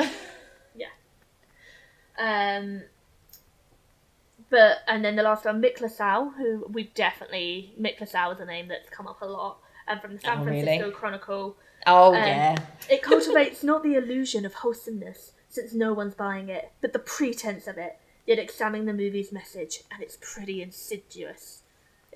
Sorry, I ruined the telling about. But what the fuck is insidious about this movie? Yeah. Like, that's such a surface level assessment. Yeah, no, that's such a surface level assessment. Because it's not especially conservative or anything like that, is it at all? And it's not preachy. No. In fact, I have a quote from Britney herself. She spoke to me. No, I'm joking. On one of the interviews that she did, on like, it was like an MTV thing I found on YouTube. She said that she didn't want it to talk. Oh no, this might have come from the director actually. No, she I've heard this. Said that she didn't want it to talk to them. Yeah, she didn't want it to talk down to her peers, and she also didn't want it to be about teaching a lesson. Yeah. And I think that's really impressive. Taryn Manning's character is a teen mum, and it never. The only thing it's never like what's the word? Not salacious. It's never like sensationalized. No, the only thing it remotely shames her for is not having a plan. And then she tells us she has her own plan, and it's like, okay, well that's your plan. There's no you should get married. There's no you should have an abortion. There's no you should. Like, it's not. Guess why? Because it was written by a woman. Yeah, it's not, and a very progressive. Shonda Rhimes is so progressive, and as Matt said, it's not overly progressive or overly conservative. It's just matter of fact. It just is. Yeah, it's life. It's what happens. Yeah, and it's the majority of what most people would probably do and react if they were in that situation, as opposed to the political extremes. You know? And it's interesting about, again, the behind the scenes stuff from what I read about in a lot of the Vanity Fair stuff that's come out this week is that, like, obviously, to have, you know, the characters that are in it, they were like, we didn't want them to all be blonde bimbos. And Shonda Rhimes said we weren't setting out to be progressive and have a black girl as one of the leads. Like, we just wanted to cast people that felt normal, and it was never meant to be a diverse cast. And then Tamra Davis, during the making of it, the majority of the crew were female, and multiple outlets said to her, like, "Oh, you're trying to make a political statement about women," and she's like, "What, no, by existing?" She's like, "I just cast people who I knew would be good at their job. Like, yeah, I'm a woman, so I know other women." And does anyone say that when it's an all-male cast exactly. or crew? Yeah. Shall I read the rest then? So, Matt, if you would like to say some of a nicer review from an ally male film critic. I mean, there's a bit more negative stuff before I get to the nice stuff. Can I read that as well? Just give a couple of choice quotes. Yeah. I was going to read the whole Pull thing. some quotes from You can read the whole thing if you want to read the whole thing, but we'll judge. I'll read the whole thing. It's hard to know which element of the film is the most laughable. Is it the idea of Dan Aykroyd as Britney's overbearing father? Is it the karaoke contest that miraculously appears just when they need some cash? Or perhaps it's the moment when Britney, who has never sung in public before, has about 2 seconds of demure shyness before launching into a rocking version of I Love Rock and Roll and throwing in some pole dancing to boot. No, wait, maybe it's the idea of Britney as an expert mechanic, or perhaps some of the cheesy lines, such as the moment when Ben asks her what she writes in her journal and she looks over him with shining eyes and says, and replies, "Poems mostly." Or the moment when Ben sets one of those poems to music. Or the moment when Ben sets one of those poems to music, and it just happens to be Britney's latest single. Very good, very good. In fact, the truth is that, as laughable as all of the above moments are, the infectious perkiness of Britney's performance and the strong support from Saldana and Manning is enough to overcome all of them, and you'll find yourself grinning and tapping your feet despite yourself. The film is also, fascinatingly, not without its subtle subversive side, particularly in light of Britney's squeaky clean, no-sex public image. For all its moralising, brackets, Mimi's pregnant because she got drunk once and was date raped, Crossroads still includes scenes of Lucy getting drunk, acknowledging that she is fooled around, brackets, Lucy touched one, exclamation mark, and yes, losing her virginity to someone she's known for less than a week. Not only that, but she appears to be having a blindingly good time while doing so. To sum up then, Crossroads is something of a guilty pleasure. You know it's cheesy and that you shouldn't really be enjoying it, but you do anyway. At any rate, it's guaranteed to please Britney fans of all ages. Worth seeing. No, really. There you go. Oh, I really like that. I think that's pretty You make kind. good points. We did laugh at those things. It doesn't negate anything else. But also, I think you thought about the film's target audience at the end there. You're like, it's worth it for her fans. Who this film was made for. It wasn't made for Mick Lazau at the San Francisco Union. Get fucked, Mike Lazau, because I think he's the one that wrote the really horrific review for Glitter. Apologies if he wasn't. Whoever wrote that right. I'm still mad The about one that like immediately I've just actually talked never all seen about Glitter. Mariah Carey. I didn't get to review that one. If for anyone that didn't listen to our episode on Glitter, no problem. Why? But there was a review. So Mariah Carey had gone to either a rehab or a mental health institute briefly before it came out, and someone wrote their review of the film in the style of her doctor's psychiatric notes on her. Shit, yeah. Oh my god. Yeah. What? And I'm almost sure it was that one, but maybe it wasn't, so apologise if it wasn't Like that one. beyond bad taste, it it's was just horrific. rotten that's at this terrible. point. It was 20 years ago, that's terrible. It was like she diagnosis delusional, thinks can act, like shit like that. Oh. It was very upsetting, and the fact that I was able to find it in 2022 speaks volumes. Yeah, that's horrible. And so that's why I'm fascinated. I think it's really interesting that this film is going to get a re-evaluation now, because if this had come out 5 or 6 years later when Britney was going through all of the horrors that she went through, our re-evaluation would be very different. Now we've done almost full circle of that. It's going to be interesting. And like I say, a lot of the reviews are saying how interesting it is. But at the time, one of the biggest criticisms, and a criticism that I still have, is it's really hard for me to marry the Britney Spears I saw on stage with a snake gyrating with Lucy. See, I can't match the timeline. Yeah, whereas I have the timeline embedded in my brain because it was my childhood. But yeah, to embed that with Lucy, the innocent valedictorian with the cute high neck blouse. But now, whilst the story is different, the story is still the same. My dad wants me to be this thing. Society wants me to be this thing. My friends want me to be this thing. It also helps with what do I want to be? Retrospect, I think. Yeah. So you can see that it was a completely different scenario, and she was never Lucy, but she was Britney Spears, 20-year-old, who wants to do what Miley Cyrus was able to do and go out on stage and I was be on a just wrecking ball. thinking about Miley Cyrus when we were talking earlier, she actually. did a year later, she was on the MTV stage making out of Christina and Madonna in the virginal thing. So Good for her. Good for her, but then it did, it was scandalous and it rocked her Well, career. yeah, because people suck. But, at this time, she was suffering all this things. She's like, society tells me I have to be this thing, but the record machine want me to be this thing, but then I have to pretend to be this thing with the boyfriend. So but then my parents want me to be this thing, but all at the same time I have to be a kid, but then I also have to be making everyone's money. It's easy to see why this film about someone struggling to find out who they were was so right for her. Appealing, yeah, for sure. I don't know if you'd already touched on Rotten Tomatoes, but it had 15% critics, 40% audience. So actually, yeah, I mean, not surprising. The audience, we know who wanted to see it. The summary is a cliched and silly pop star vanity project. Crossroads is strictly for Britney fans only, which Cool. Yeah, that's probably the harshest one of them all. Vanity project is really harsh, Yeah. because it does not. And it's just not true. It's not just true not at true. all. The way that phrase is used generally does not say that's not what this is. Hitting on a couple of Letterboxd ones. A 5-star review from just this month. This was a gay awakening. Something about them dancing in the bar. Down bad. 10 out of 10. They should watch Coyote Ugly. Just saying. Another one, again from this year. Love how many people are rewatching it this year. Lemon Fanta 55. 5 stars. Great Used name. to watch this every year visiting my cousins in Ireland. I loved looking at the VHS cover so much. I was definitely way too young to be watching. Rewatched last night and it's aged well. It's cheesy, but it's perfect. Yeah. I was like, that's so nice. I kind of like I think it's kind of sweet and like, I don't know, just there's just something about having this be a film that you watch too young. I think as a young girl, it's so important. It's almost formative in that. I think actually it probably could skew younger because a lot of young girls are forced to grow up without knowing what's going on. Yeah. And actually something like this could potentially really help to start thinking about those conversations. Uses that language rather than going, I was raped. Uses a man took me home and I thought he was nice and then I was upset, and it's much more accessible language. It was a PG, incidentally, in the UK. Yeah, I was going to say, yeah, but the marketing for it. But it was PG-13 in the States. Parents wouldn't have taken my parents did not take me to see this. I think I noticed I don't know which version of it I just watched, but I think I noticed they cut Mimi swearing.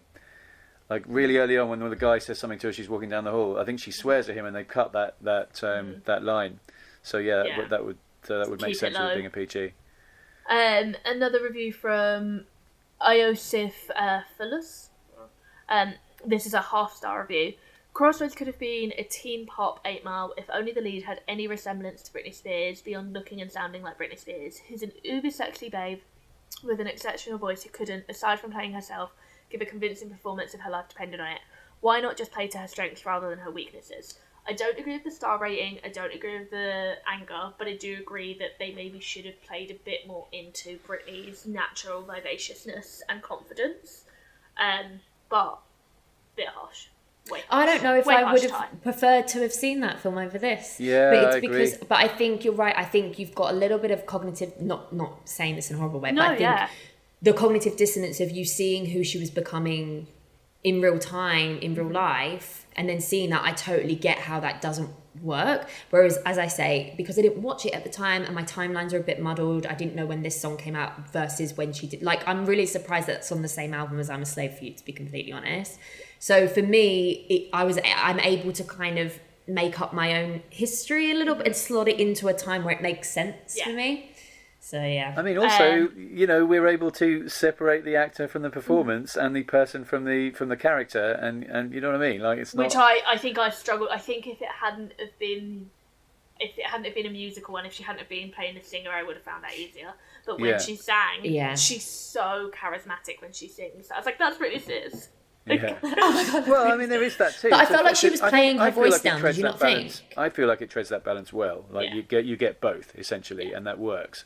I can see how other people might think differently, but for me, it totally works. And then, I mean, it's the joke about like I said about the karaoke scene. Clearly, that's the whole joke of that scene. Like that's what you've come to see essentially. Yeah. And that scene is the transition from Lucy to Britney, and that's why it works so well. And Daisy, with the playing her voice down, I don't know, because it's been such a long time since I've properly sat down and listened to that album, and I also don't know if that was studio recorded and put into the film, or if that was live recorded. No, I think that was live recorded, and I think she's singing it as her character. Yeah. Whereas the recordings on the album are her singing it. Yeah. Which is very smart. It's quite impressive. My last Letterboxd review, just because I've got it now and it's on the tip of my tongue, is from 2012, Jubasmik. Surprisingly, time has been kinder to this pop star vehicle than it should be. The melodrama mixed with the heart on its sleeve writing doesn't entirely work, but it's far too amiable to do a test. Or amiable. My spelling is terrible. I think it is amiable, isn't it? Spears is no Meryl or even Glenn, though she's never unwatchable. Or even Glenn. Why are we expecting her to be fucking Meryl Streep is beyond me. Or even Glenn. Glenn Close is some terrible actress. In fairness, Glenn Close is who you get when you can't get Meryl. Yeah. But that's not like... okay. But I think for like our reviews, I know we've heard from Matt's original review. I mean, I'll go quick up the top. It's a 3-star for me. I think I've been the most negative of the three of us on it, but it's a really pleasant watch. It's a solid film. It's not, I said at the start, it's never a rewatchable for me. It's not something that I really want to revisit. But there's absolutely nothing wrong with it. And my biggest issues with it are, like you said, that I can't cut apart Britney from Britney.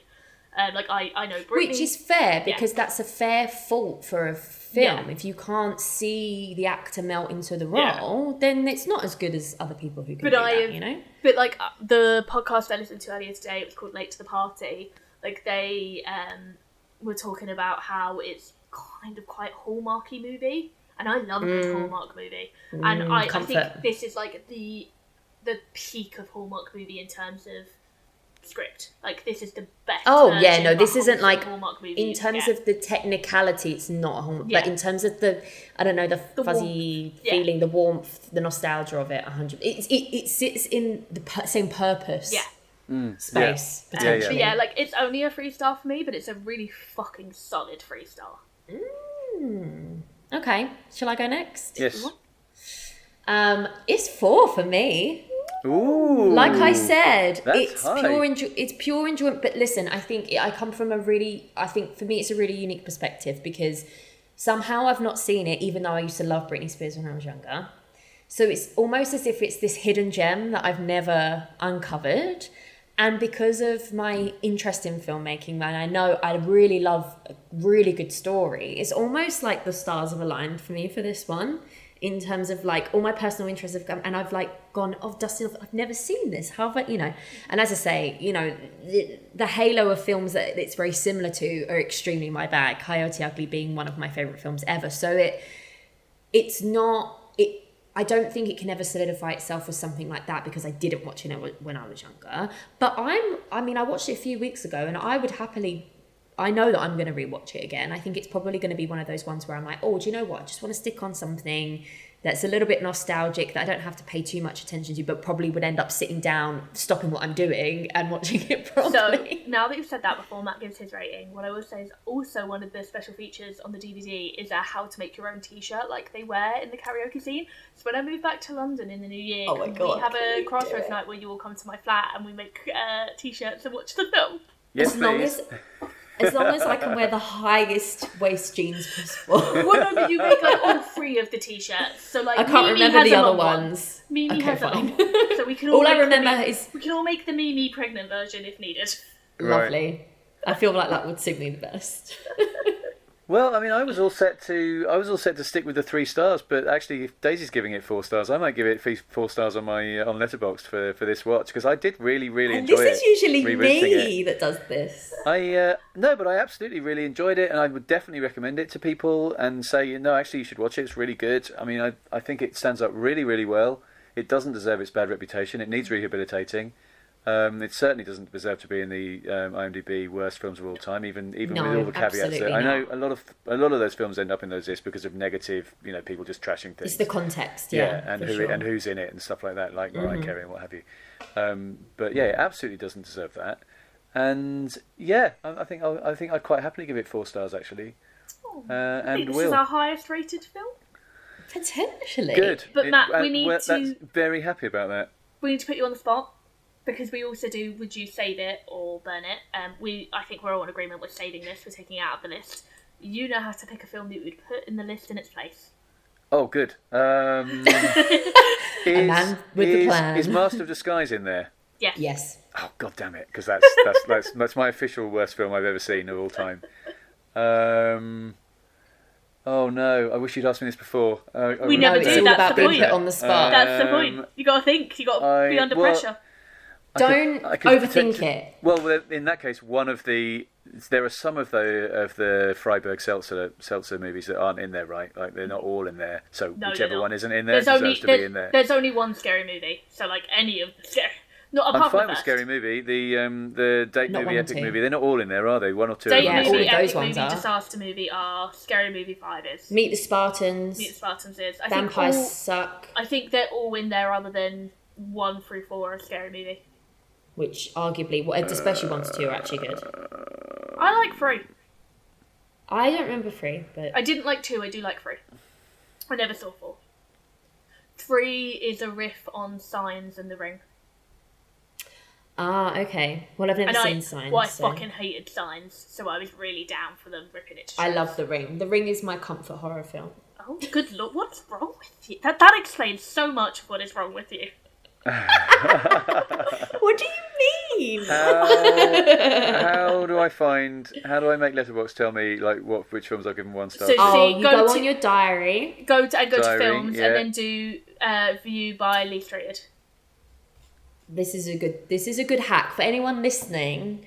Like, So you go do this. sort by watched date is normally its default, and you Okay. need to do, and then right at the bottom it will say your rating lowest first. Go by sort lowest first. I really am keen to hear from people listening. Like, go on, tell us what your worst rated films are. We've never really asked this before. Do you know I don't what my think. newest one is Go on.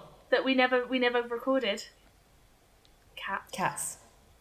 Cats is pretty bad. Little preview there. For, And the Alright. episode that never was. On it will be. It will be. It will. On I've already done all the research. On Letterboxd, I've given a bunch of things half a star, so I'll read Okay. through those and you tell me which ones are in the list or not. So 365 Days This Day, In the which list. you've covered, yeah. Yeah. Cats, In the list. Krampus the Christmas Devil, No. all right. Jurassic Not Shark, Krampus. Krampus Not in colon the list. Christmas Jurassic Devil. Shark. I think I've seen that. Fucking terrible. Misconduct, I don't even know what Misconduct is. Nope. Return to Sender, Nope. Hot Tub Time Machine 2, No. Hang on. That has Adam Scott in it, doesn't it? possibly? You're not putting Adam Scott on the worst list. Is he in it? I don't know if he is in it. Okay, well then. No, he's in the original. He's in the Krampus, but not the Krampus the Christmas Adam Scott, Devil. no, Adam Scott is in Hot Tub Time Machine 2, yeah. Yeah. Ah, He's so not. not allowed, sorry. allowed on the list. He's too beautiful. Unfinished Business, don't know what that is either. Goddess, No. Betsy and Leonard.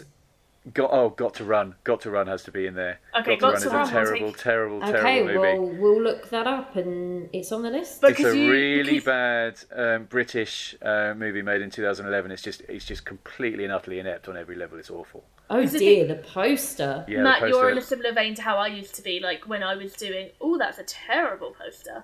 When I Graphic was design reviewing. is my passion. When I was reviewing films, and Matt, you have been a reviewer for fucking years and years and years. You watch some awful B grade schlock, and Yeah. that doesn't make the list because people don't watch it. Because people don't watch it. Absolutely. Yeah. I mean, I've been doing this since 2000, roughly 1999. Oh my god, can I read a line from Matt's review of that film? Yeah, please. Poorly written, atrociously acted, and appallingly directed. Got to Run is staggeringly inept on every conceivable level and should be avoided at all costs. Yeah, That is the kind of film that needs to be on the bottom 100. it is. Yeah, it absolutely is. The view was But I Yeah, think yeah. it's not been seen enough. That's No. how, because the way the list works, it's weighted. So Oh, I really hated. What is it? The Freddy. versus Jason. No. Fred, the video YouTuber. Oh fuck, what was that called? Oh, from the movie. Yeah, Fred. Was that what it was called? I think that's There the we one. go. I think that's the one I'm thinking of. it's just, Yeah. Awful. there we Ugh. go. Okay. All right. Well, good films. I chose this one because I had chosen it many moons ago. Road trip movies. Top Yes. 3 road trip movies. Matt, did you want to go first, or should we do our? I can Daisy go versus first, yeah, Clare yeah, first? Yeah. We'll start And tell with us a little bit about why you picked them as well. Well, two of them are very, very similar. If anything, one of them is essentially an '80s remake of the other. The first one is the classic one. It Happened One Night, which is Clark Gable and Claudette Colbert, and basically falling in love on a road trip. There's the '80s remake of that. I mean, it's not officially a remake, but it might as well be. I absolutely love it. It's a film called The Sure Thing. Have you seen that?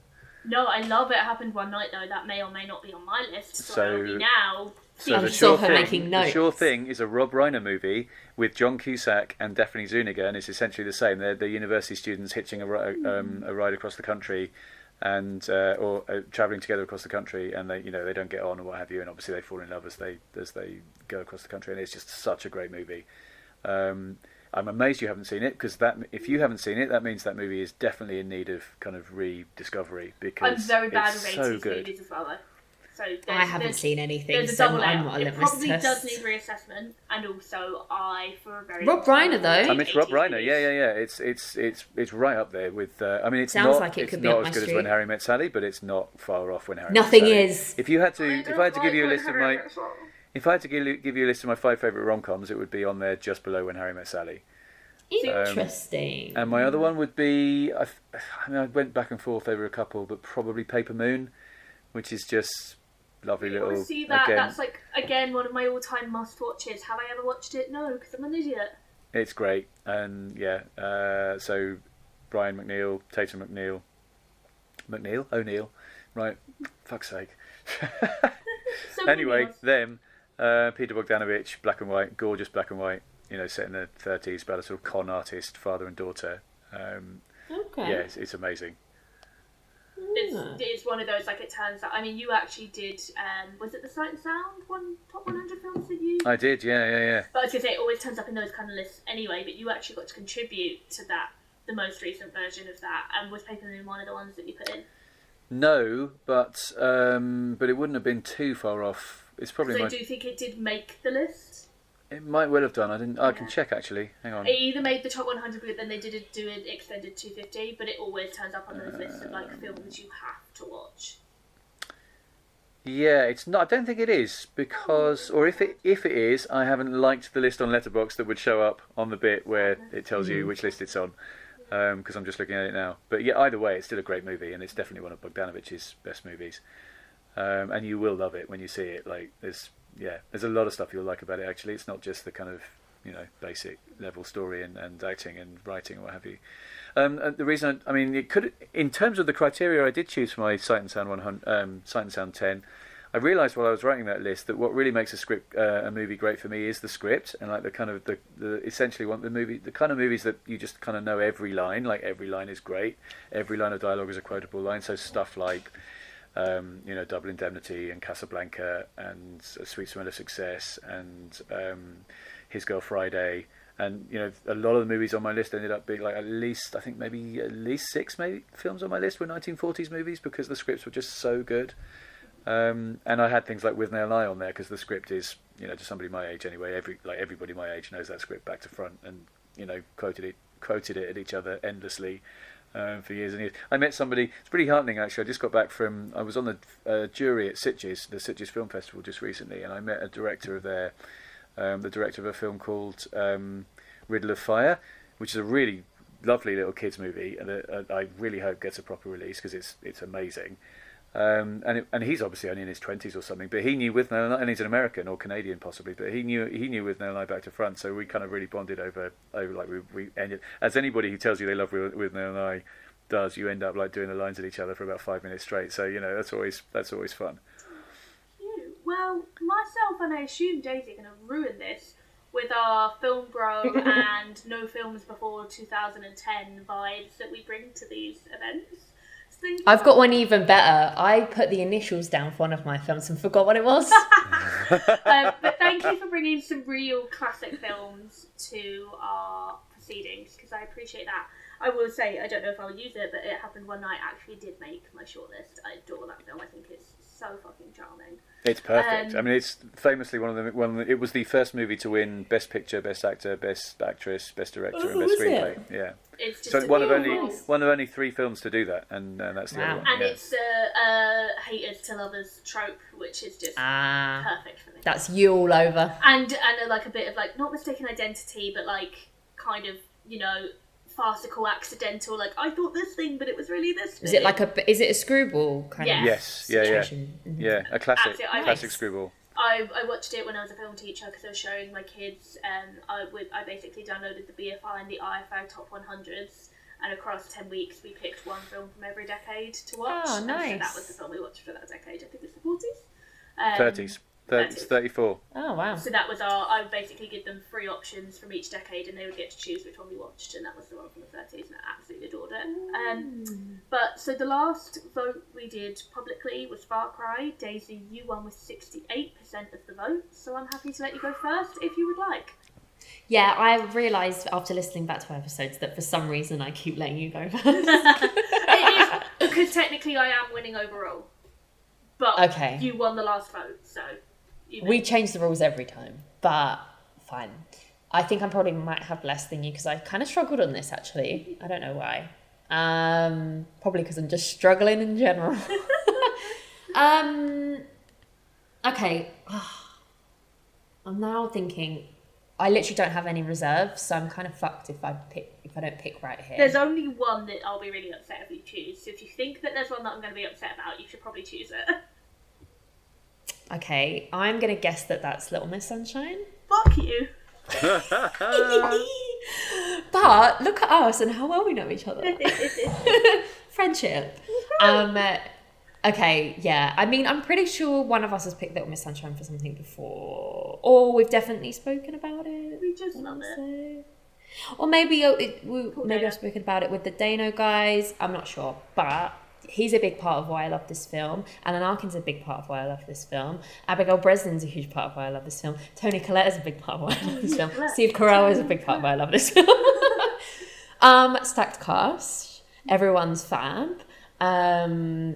It's just, yeah, it's a really weird feeling watching a film like this because it's feel good, but there's so much darkness in it, and I think that's the point, right? I love Little Miss finding Sunshine. other broken people. I just want to be with the other broken The people. diner scene. That's all I'm saying.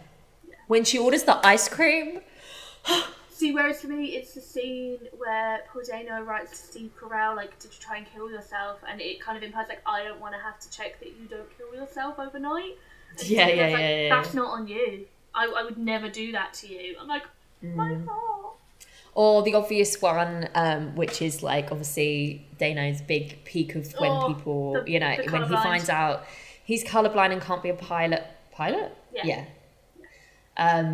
So many amazing moments, a fantastic screenplay, exquisitely directed, masterfully acted, and the whole film does revolve around them being in a yellow minivan on the way to a young girl's beauty pageant, and it's just so full of heart.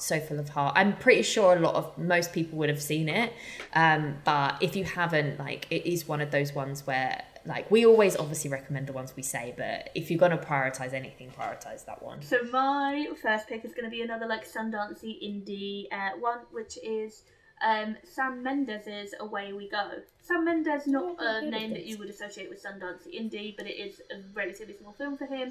Stars John Krasinski and Maya Rudolph. They play Really? Oh my god, I saw this film in the cinema on a random. My boyfriend picked it for us to go and watch, and I just was blown away by how charmed it was by it. It's good. Yeah, it's good. It was at Edinburgh a few years ago, and in fact, I met John Krasinski. I've seen the trailer, the poster. I've got three hilarious photographs of me and John Krasinski, my friend James and John Krasinski, and another friend, and he makes the exact same face in each photo. It's almost like it's a cardboard cutout. Yeah. I can't believe you've met John Krasinski. It could easily be a cardboard cutout. Not just met, hung out with. I've met you and James, therefore tangentially, I have met John Krasinski.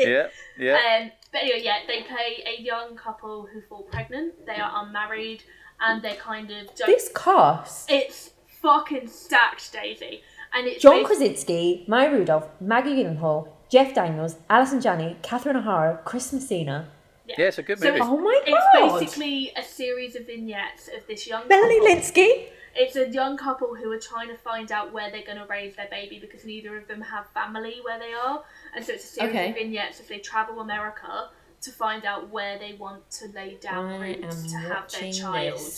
It is so charming, so delightful. I rewatched it. It's not on anything. I have the DVD at home. I'll get it for you when I'm home next week. I've got a copy of it as well, yeah. Yeah. I rewatched it when I did my 30 favourite films when I turned 30, and it really held up. I was really pleased by how much I still enjoyed it. It's just really charming, and a lot of people, it kind of was a blink and you miss it. Kind of the people that saw it, and the people that didn't never heard about it. And I love Sam Mendes, and I love John Krasinski, and Maya Rudolph is one of my top watch stars. I think it's one of her most charming roles because she's not funny in it. She plays the straight woman in it, which is brilliant. Right. So she's still funny, but she's not. I really like that. Funny. Yeah, that's my pick. I'm glad Matt loved it too. No, that sounds completely up my street. I'm going to watch that. I've also just thought of a backup option. Well, it's your choice now. That I'm now going to actually swap out. Okay. I'm going to do the more obvious one first, though, which is Planes, Trains and Automobiles. Mm-hmm. Not one that I've really grew up with, to be honest, which I'm quite surprised at. I would have thought it would have been one that I'm sure my dad will heavily contest this, and I'm sure he has probably tried to show me it many times. But it's only since I've been with my boyfriend Stephen, it's one of his favourites. It's one of his dad's favourites that I rewatched it properly and realised that I've definitely seen it many times before.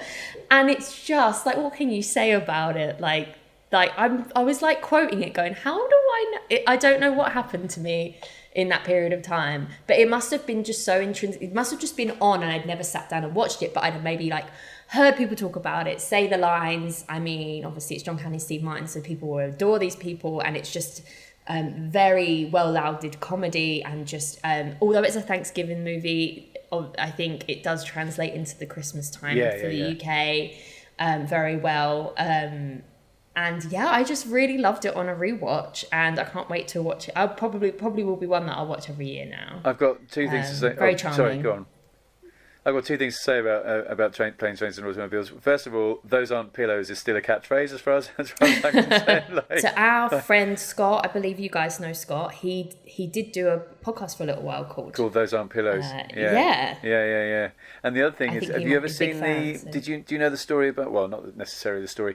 Initially, when that movie was screened on BBC, the scene where he swears at where Steve Martin swears at the woman behind at the airport. You know, the what do you call it, the ticket desk at the airport. They cut all the swearing, so like it's just him basically saying, "Can I have a ticket to so and so, please?" or whatever, and then just doing weird sort of twitches. And it was really right. Like they cut every single expletive out, and it ended up being really disjointed and weird. And I think there were complaints or something that they'd done that, and they changed it for subsequent screenings. Okay, my next one is going to be a really basic one that I've definitely used before, but anyone that knows me knows how important it is to me, which is Mitchells versus the Machines. Don't need to say any more. Nothing. No film makes me cry more. I really miss my dad. Makes me really fucking miss my dad. It makes me cry. I love it. It's beautiful and hilarious regardless of that, but those last 30 minutes make it an all-time forever favourite film. Great film, yeah.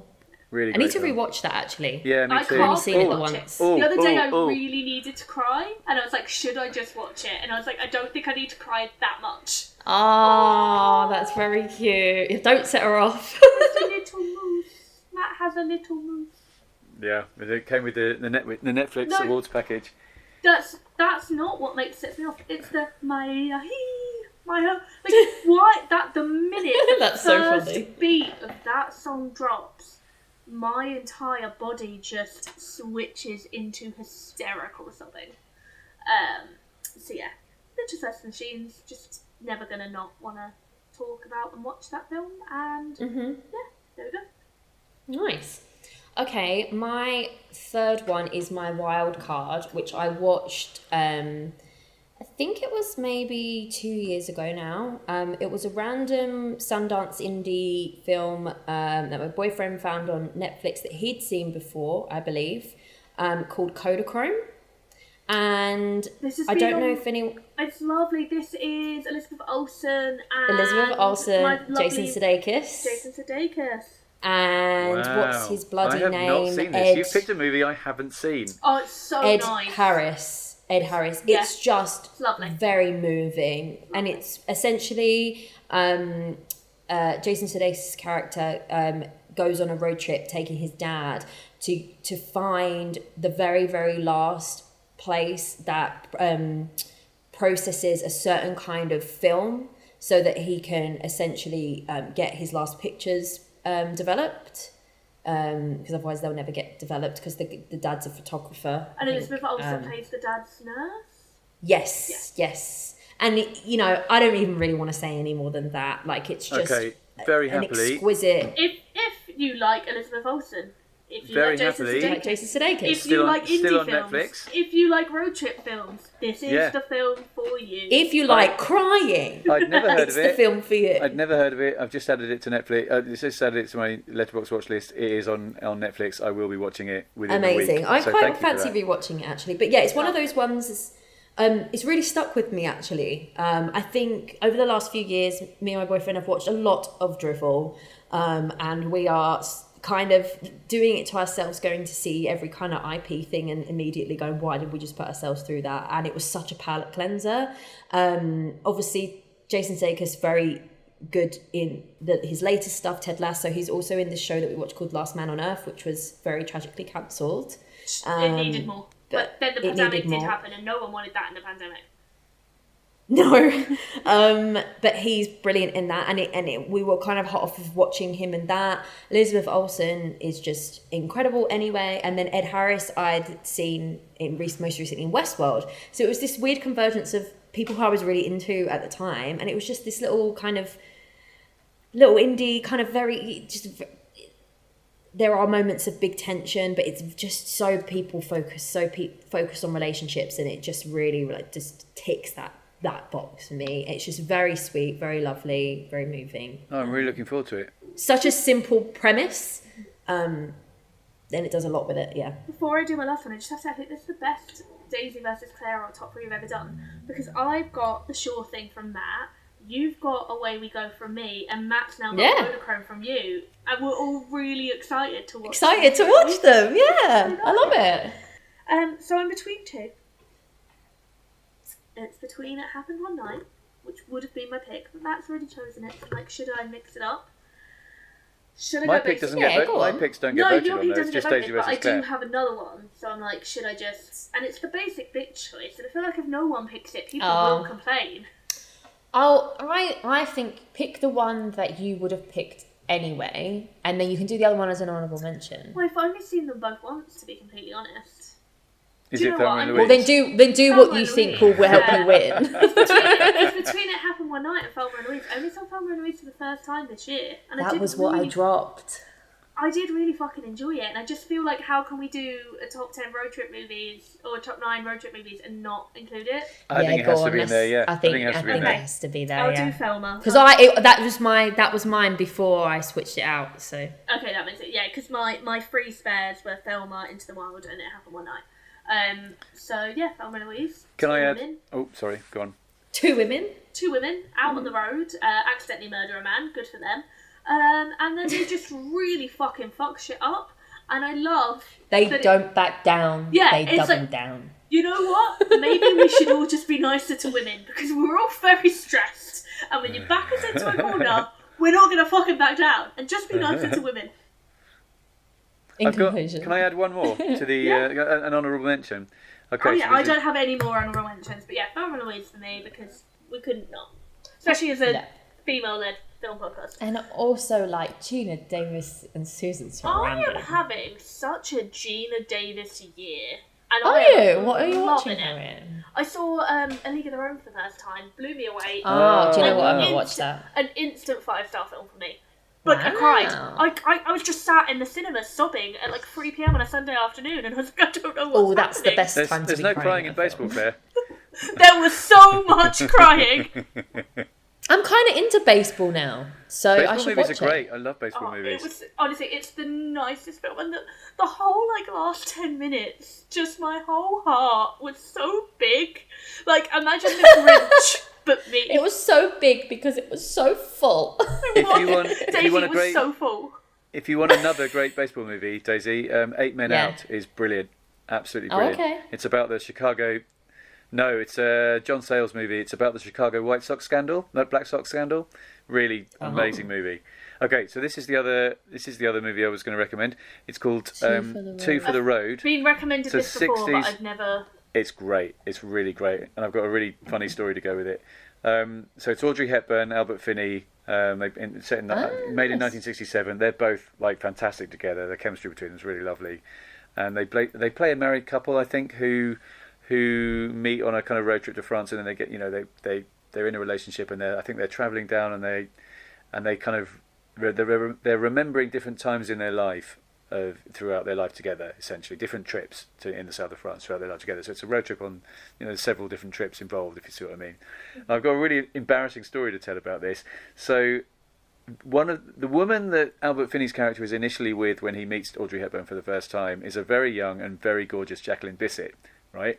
And I met Jacqueline Bisset at the Edinburgh Film Festival one year, and I was completely starstruck, obviously. And I told her how much I'd loved her in Two for the Road, thinking that she'd been that in my head she was the star of it, and obviously she wasn't the star of it. Audrey Hepburn was the star of it. Imagine meeting someone and telling them that your favourite. I mean, it could have been worse. I could have told. But I could have I said. think that's I could more have said I really lovely. loved you in a movie you weren't in, but she's Exactly. barely in it. I really Her loved you character. in IMDb. Yeah, I think that was pre-IMDb actually, or at least pre. That wasn't being my able to joke. access That the is IMDb from on my phone. Community, for those that don't know. So yeah. Anyway, very embarrassing. Sorry, Jacqueline. But She was still in it. My only honourable mention, which I didn't include on my long list, is a film called Unpregnant, which is just a road trip abortion movie. A kind of a comedy version of Never Ready, Sometimes Always. Which I was about to say to you, does that count as a road trip? So I didn't include Never Ready, Sometimes Always because you never see them travelling. You just see them Okay, get to I where didn't they know. are. I've not seen it. Is Unpregnant the Haley Lou Richardson one? Yes. Was that something else? Yeah. Okay, I really So want there's to see two. that too. There's Plan B and there's Unpregnant. They're Yeah. both kind of road trip abortion comedy movies, which is weird that two of them came out at the same time. The Haley. I know, but I know why this happens now. Yeah, the Haley Lou Richardson one is slightly better, and it's just a really nice movie, and I think is finally available to watch in the UK, but never got a mainstream release because of the pandemic. But if you can find it to watch on streaming, it's very charming. Haley Lou Richardson, I know everyone loves her. Oh yeah, she's amazing. And it's just a really nice female friendship road trip movie, and it isn't actually crass. It's silly and it's stupid. Female but it's director great. too. Yeah. It's directed by That's not- Rachel Lee Goldenberg. Rachel Lee Goldenberg, and Plan B is directed by Natalie Morales. So yeah, I'd actually recommend both of them if you like female teen comedies that just happen to be about abortion, because that is something that happens to a lot of young women, and abortion rights are important. That's also gone straight on my watch list. That's another one that's been on my watch list for a while, but hadn't got around to, and yeah, we'll watch that too. There we go. What a great note to end on, because it's true. Okay, well, that is our Crossroads episode. So, yeah, let us know if you've seen it, if you're gonna rewatch it in the cinema, you're gonna go for the re-release, and whether you think it deserves a place on the bottom 100. You can find us on Twitter and Instagram at WRatedPod and on Letterboxd at WRated. Matt, where can we find you, and do you have anything you want to shout about? Oh, I've got so much to shout about. I know, I saw you on Monday. Okay, you may regret asking me this. Also, my iPad's on 5%, so I may not make it through. Okay, you got to wrap it. You got to speed through then. Yeah. Okay, so you can find me at FilmFan1971 on Twitter and actually most platforms. So Instagram, Letterboxd. I'm basically FilmFan1971 everywhere. I am the co-host of Fatal Attractions, a podcast on erotic thrillers, and we've obviously covered some of the same films because we also covered 365 all the 365 days movies like you guys did. They didn't we must be like it the like only we did. we must be the only podcasts to have covered that movie. I think I even I made a WhatsApp group called People Who've survived Yeah. 365 days movies, something like that. I co-host that with Leslie Pitt, Amelie Thomas, and Paul Costello, and we've been going 96 episodes we've done now, coming up for our 100th episode. So if you like erotic amazing. thrillers, please check that out. We're at Fatal Attract Pod on Twitter, and we're on Spotify and various other all the other platforms. And then there's a couple of other things, and I'm really worried about the battery running down. The main thing so I'm a film critic, obviously, but the main thing I do that I'm really proud of that I'd like people to read is I do a regular column on a website called vodzilla.co, which is a hidden gems column. So it's essentially the best films you've probably never heard of on Amazon Prime and the best films you've probably never heard of on Netflix. And I essentially go out of my way to find, to dig out stuff that people essentially haven't seen, haven't heard of. Quite often it's films that I saw at film festivals in the last 20 years that just never got UK distribution, never got theatrical distribution, never got DVD releases here, and then they pop up on streaming services, and now finally people can see them, but no one's heard of them. And It's such a good idea. And the sites don't promote them, so you've either heard of it or you haven't. Essentially, great example of that is a lovely French film called La Moustache, which is on Amazon Prime now. It's just amazing. Basically, the concept of it is Vincent Lindon plays like a married guy with he's had a mustache all his kind of adult life. Essentially, he decides on a whim to shave it off. He waits all day for his wife to say something about it. They go out to dinner with friends. Nobody mentions it. At the end of the day, he's really angry, and he goes, "Aren't you going to say anything?" And she says, "Well, what do you mean? Am I going to say anything about my mustache? What do you mean, my mustache?" I've shaved my mustache off. What are you talking about? You've never had a mustache. And the whole movie goes from there, and it's just such an amazing film. Yeah, it is. It's on lots of different levels. It's probably not. Would you say that's on Prime? It's probably not as fun as that makes it sound, but it is. But it goes to some I also love unexpected London, places. so I'm down for that. Yeah.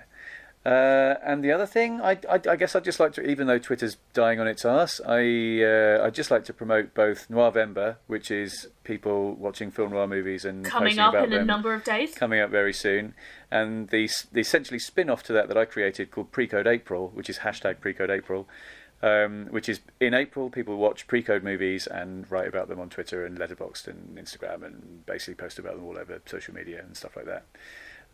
And I think that's just, that'll do. Beautiful. There you go. Beautiful. So many projects. No, the Vodzilla stuff is, The Hidden Gem stuff is the stuff I'm probably most proud of. Yeah, it's brilliant. That I someone's always love doing when that. you post one that I've seen, because I'm like, I've seen it.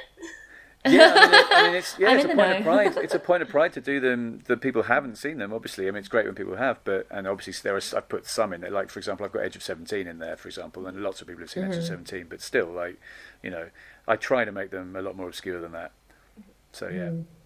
Oh, thank you, Matt. Claire, how about you? Where can we find you and anything to shout about? Claire Ellen Hope, Claire Without an I. Thing to shout about is that we will be attending the Independent Podcast Awards. We will! In 2 weeks' time. As nominees. Yes, W Rated is nominated for our Road to Razzies mini-season. All disclosures, I am also a member of the board and I am a judge in the health and wellness category, but I promise there was no skedaddling or dodgy Skullduggery. Skullduggery, yes. Skullduggery. I actually genuinely, as Daisy will attest to, horrifically shocked that we actually got nominated. I was texting her the whole time I was judging my category going, Yeah. no fucking way we're getting a nomination. I really fucked up our application. So it's a delight, and I'm very excited, both as someone who worked on the awards and just as a podcaster, and as an excuse to go to London and see my friends. Yay! And celebrate just very cool podcast. Yes, congratulations. So, thank you very much. So I will be obviously being there with Claire. We shall post from the event, but otherwise you can find me at Daisy Vic Edwards on Twitter and Daisy Victoria Edwards on Instagram and Letterboxd, although I don't really post much anymore, so sorry about that.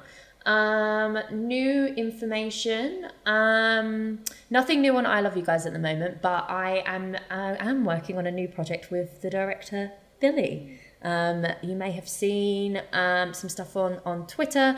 If you want to follow Intimacy of Privacy on Twitter, that's the new title. So keep an eye out. We have casted. It's going to be a very interesting one.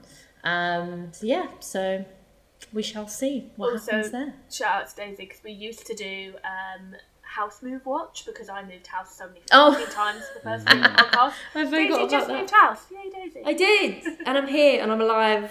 Moving house is stressful. Well done, you. I didn't have hot water. I didn't have internet.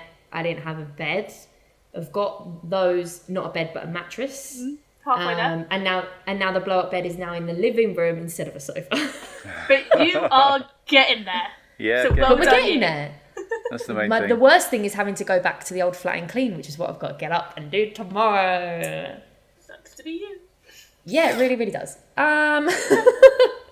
But that's it for us. So thank you for tuning in, everyone. And of course, if you do enjoy listening to our podcast, we'd love it if you could give us a follow or a subscribe. And we'd love to hear if you're really liking it through a review or a rating. We hope you can join us for the next episode, where we will be taking on our next worst rated film. See you then. Bye-bye.